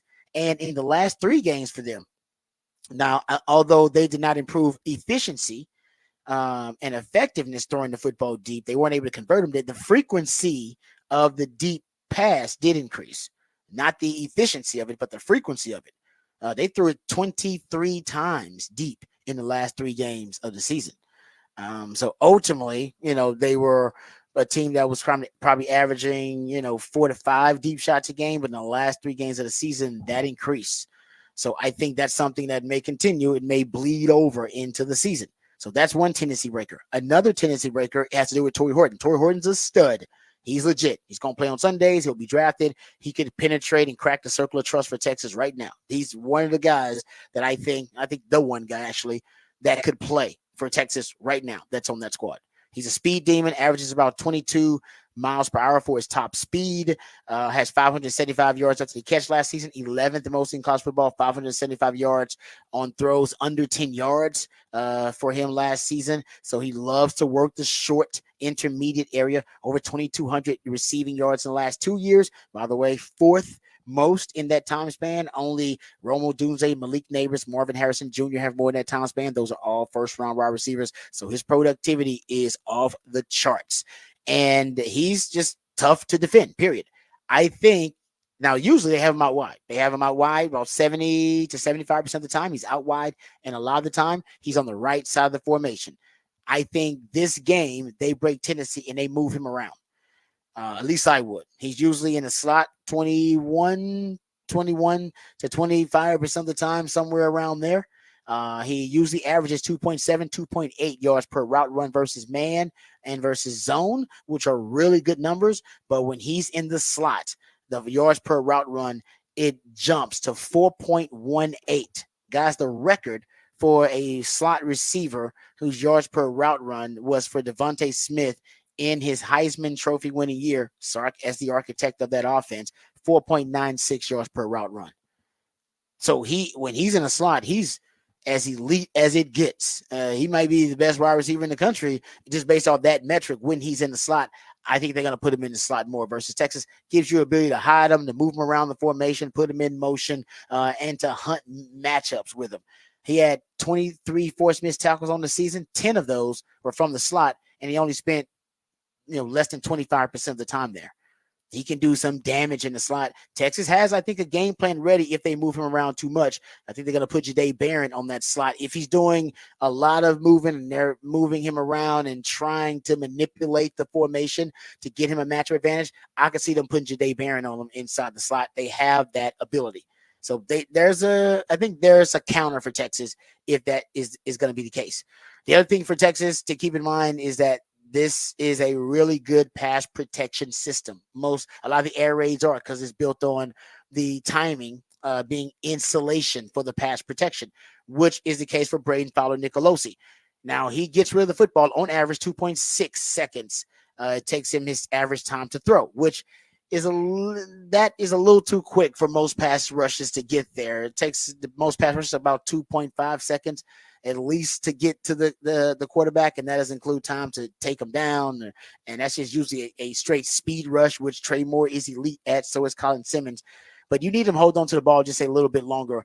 When he's throwing to his favorite area of the field, which is 0 to 19 yards, that short area, over 50% of his pass attempts occur from 0 to 9 yards. The time to throw for him on average is 2.3 seconds when he's throwing to that specific area of the field. That's way too quick for the pass rush to get there. So that's why they only allowed 14 sacks last year. And, he's really good in terms of feeling pressure, but the ball's out. When he's in rhythm, you got to take him out of a rhythm. Take him out of rhythm. I think the way you do that is you flood the short zone, right? You flood the 0 to 9 yard zones and force him to double clutch, to hold on to the ball a second longer, get to the second layer of the passing game, get to the next progression in the passing game. If he does, and you can take away the 0 to 9 yards. You do it with bump and run coverage on Torrey Horton, put a safety over the top of him just to ensure it, make them beat you with a Ronnie Winfield and Dylan Gaffney, those other guys, because I don't think they can beat you with those guys. And if he is, Braden Fowler-Nicolosi, deciding to throw to those guys, all right, you can take away or at least congest and really congest and clog up those passing windows. And if he does throw still stubbornly into those congested, clogged up passing windows, you'll probably get your hands on a lot of footballs. He threw 16 interceptions last year trying to force things, right? Force ill-advised throws. If he's smarter, which I think he is, he will look at pre-snap, you taking away Torrey Horton with bump and run coverage, a safety over the top. He'll look initially to the other side, to the other players, all right, to the other weapons. And then if you can flood the short area, you'll force him to hold on to the ball and look to the intermediate area of the field and also look deeper into the progression. When he is throwing to the intermediate area of the field, his time to throw, 3.2 seconds. You go from 2.3 seconds to 3.2 seconds. That's almost a second difference. That is time enough for everybody to get home and apply pressure to him. And just like every quarterback, his effectiveness and all of his metrics drop precipitously when pressure is applied, and he's got to deal with pressure and face it. So that's how I would force him to hold on to the ball a little bit longer. Flood the short to intermediate area. That's 50% of the passing game. That's where Torrey Horton does most of his damage. 575 of his 1,100 yards come on throws under 10 yards, 0 to 9 yards. That's his comfort zone. That's Nicolosi's comfort zone. And the yak and rack opportunities for Torrey Horton, 575 yards after contact. That's 11th best in college football. You take that away as well. That's most of his game. He doesn't want to beat you over the top. That's not really part of his repertoire. So, you can defend that, but force them to beat you with unproven commodities and not Torrey Horton. That's what I would do if I were them. And ultimately, you may have to worry about the run game. Justin Marshall, running back last 3 games, he did have over 300 yards rushing, so that may be something to be optimistic about in the run game for them, but I don't think they're going to be able to run the balls consistently against Texas. And if they do, it'll be in the interior where they have most of their experience. Jacob Gardner, their center, is going to be an NFL player. They have Drew Moss, another really experienced interior offensive lineman for them. So I think that's where they'll probably try to run the football, but ultimately they're going to need some chunk yardage plays down the field. You can take that away by taking Torrey Horton away and being ready for those tendency breakers. All right, that's pretty much the offensive side of things. Defensively, a few names you need to know. You need to know Chase Wilson, the linebacker, 107 tackles last year, 8.5 tackles for loss, 3 sacks. He's a really good player for him. He's really, really active. And that safety tandem of Henry Blackburn, Jack Howe. Jack Howe He's a legacy. Dad started 3 years in the late 90s there at Colorado State. He's a team captain. He's a multi-year starter, also a guy that's an all-conference caliber safety, was first team all-conference. So is Henry Blackburn. He led the team in interceptions last year. Those two guys are, I think, the true kind of heart and soul of this defense. And the back five, really their secondary, that's where all the experience is. 81 starts between their back five, only 36 starts between the front six, and that includes, their 2 off-ball linebackers, and 3 of those guys have 0 starts under their belt. So a lot of inexperience. The front is inexperienced and undersized for the most part. The back five, though, the secondary, I think actually looks pretty good. I like the 2 safeties, and I think if you're off in your timing and your route depth and your continuity and chemistry with the receivers, those safeties can end up making some plays on the ball. If the ball is a little late, if the route is the depth of the route is off, if the timing's off, don't be surprised if those guys are manipulating some things pre-snap, because they can really, they're veteran players, so they know their alignment and assignment, but they can mess with the quarterback in a chess match within the game and potentially throw off some of the RPO reads for Quinn. So that's something to watch. I think they will deploy defenses that Texas has not seen on film, but Sark says he is ready for that, so that should not be a surprise. All right, that is your breakdown of Texas versus Colorado State. I do want to talk a little bit about a couple of the big games, including the Texas A&M Aggies versus the Notre Dame Fighting Irish. A lot of people are picking Notre Dame in this matchup. I'm leaning Aggies in this matchup, Patrick. I don't know. I think the biggest factor to me will be who has the advantage, Mike Elko or his former quarterback, who is now the starting quarterback at Notre Dame, Riley Leonard. Riley Leonard was his starting quarterback when he was at Duke. When he left, Riley Leonard decides to leave a couple of weeks later and become the starting quarterback at Notre Dame. Riley Leonard knows everything about that Mike Elko defense. He knows all the ins and outs of it. He knows the scheme because he went against it in practice all the time. And Mike Elko knows the skill set, the weakness and the strengths of Riley Leonard because he went against him every day, and that was his quarterback. Who wins that? Who has the advantage there, I think, will determine this matchup, honestly. I think it's a big part of it. I love that. I do. I also think this is one of those games that if I'm picking it, I pick A&M solely on the fact that I'm giving them home field. That's also I think it's a really, really toss-up game. First game of the season. We don't know a lot about either team, what they're going to come out and show. So I'm going to give it to A&M solely on the fact that they have a real good home field advantage. And if you talk about maybe that making 1 or 2 mistakes that go their way, maybe a penalty, a false start somewhere that gets them a stop. That's where I'm giving it to them. But that's basically as far as I can go because I'm with you. I like the Riley Leonard part. I'm going to trust a coach normally over a player in that situation. I feel like that too. Yeah. And look, we can make fun of the Aggies all we want until Mike Elko proves that he is inept. I won't put him in there. So I think he was a good coach at Duke. So that we'll see. That defense should be better for the Aggies. I don't have a ton of faith in the offense yet, but I'll give home field advantage to the Aggies. Yeah, I think Connor Wigman is a better quarterback prospect than Riley Leonard. Riley Leonard's legs, though, could be a big factor. They're going to put a spy on him. Yeah. Nick Scourton is a stud edge rusher and edge defender for the Aggies. He'll be drafted in the first round. I think the Aggies might have the quarterback advantage. Do we have the offensive line to keep him upright? That's the question. I think they have the quarterback advantage. I like Elko as a head coach. They could have that advantage too, and the home field advantage. And I like that defense for the Aggies. So I got the Aggies winning this in a close one, but I'll take the Aggies. I'm a little worried about the offense. I don't know how the offense is going to look other than Connor Wigman has a really high upside as a quarterback. And when he's healthy, hey, I'll give you the stats. Connor Wigman last through 2 years, he started 8 games. They're 5-3. He's got 16 passing touchdowns, 2 interceptions. Every other Aggie quarterback, 7-10 in that time span. 21 touchdowns, 11 interceptions. They're a different offense when he's out there, and it will be literally because Colin Klein's going to be calling the plays. The other big game, Clemson versus Georgia. Listen, Clemson still has really good high-level players on the lines of scrimmage. They do, both sides of the lines of scrimmage. So they can match up with Georgia a little bit there. Where they don't match up with Georgia anymore, it's the skill positions. Their skill talent has really dropped off. And I think that's where Georgia's going to separate from them. I like Cade Klubnik, but Cade Klubnik, I think a little bit of his performance is due to the lack of skill talent around him. I like Cade Klubnik as a quarterback, but I'll admit last year, a bit of a down year for Cade Klubnik. So I think Georgia wins this, not only because of the line of scrimmage advantage, but I think ultimately because of the skill position advantage they have over Clemson. That's where Clemson's really falling off. And you know what? That's what's hurting Dabo in terms of his transfer portal beliefs and some of his beliefs about NIL. I think it's really hurting them in the skill position department, specifically on offense. I do too. So, what do you got in that USC LSU game Sunday night? Oh, I know. LSU's, this one I'm really torn on. It is. LSU's favored by 4 in this game. Damn. I know. No Caleb Williams, no Jaden. You lose 2 Heisman Trophy winners. Yeah. And I mean, you can't, and it's hard to argue which one meant more to their team. Exactly. Because both of those guys were, scramble centric guys. They was second reaction quarterbacks making something out of nothing, improvisation.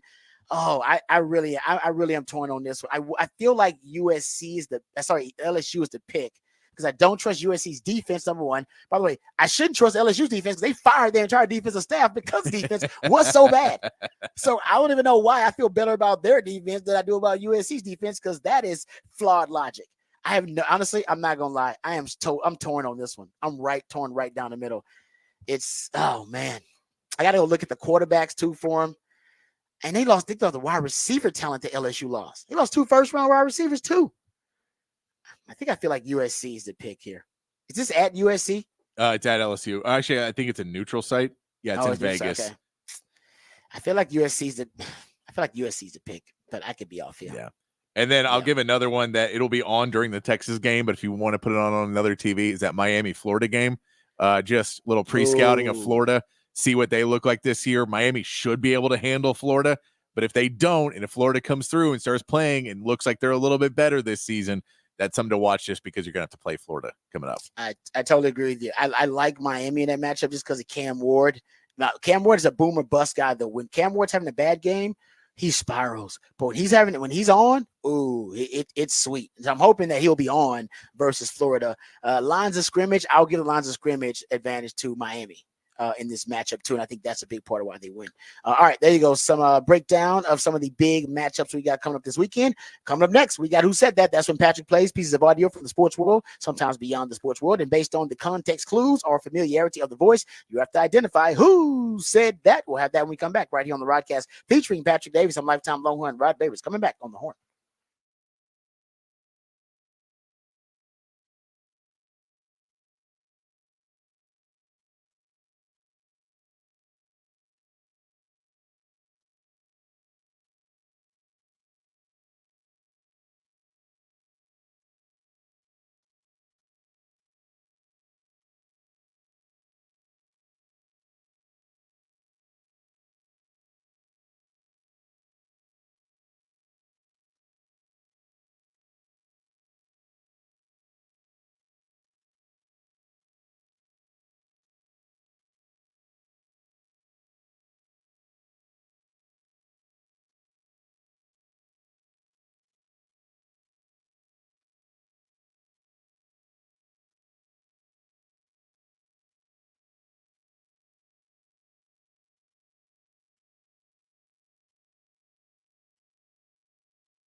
Welcome back to the Rodcast. It is a 5-1-2 Friday. That's when Patrick plays pieces of audio. Sorry, when he actually plays jams from local bands and artists. It's audio too, from bands and artists. Very talented human beings that you have a chance to catch live right here in the ATX. Who are we jamming right now, Patrick? This is Scorpion Child, and they are getting back together to play a show Sunday at Hotel Vegas.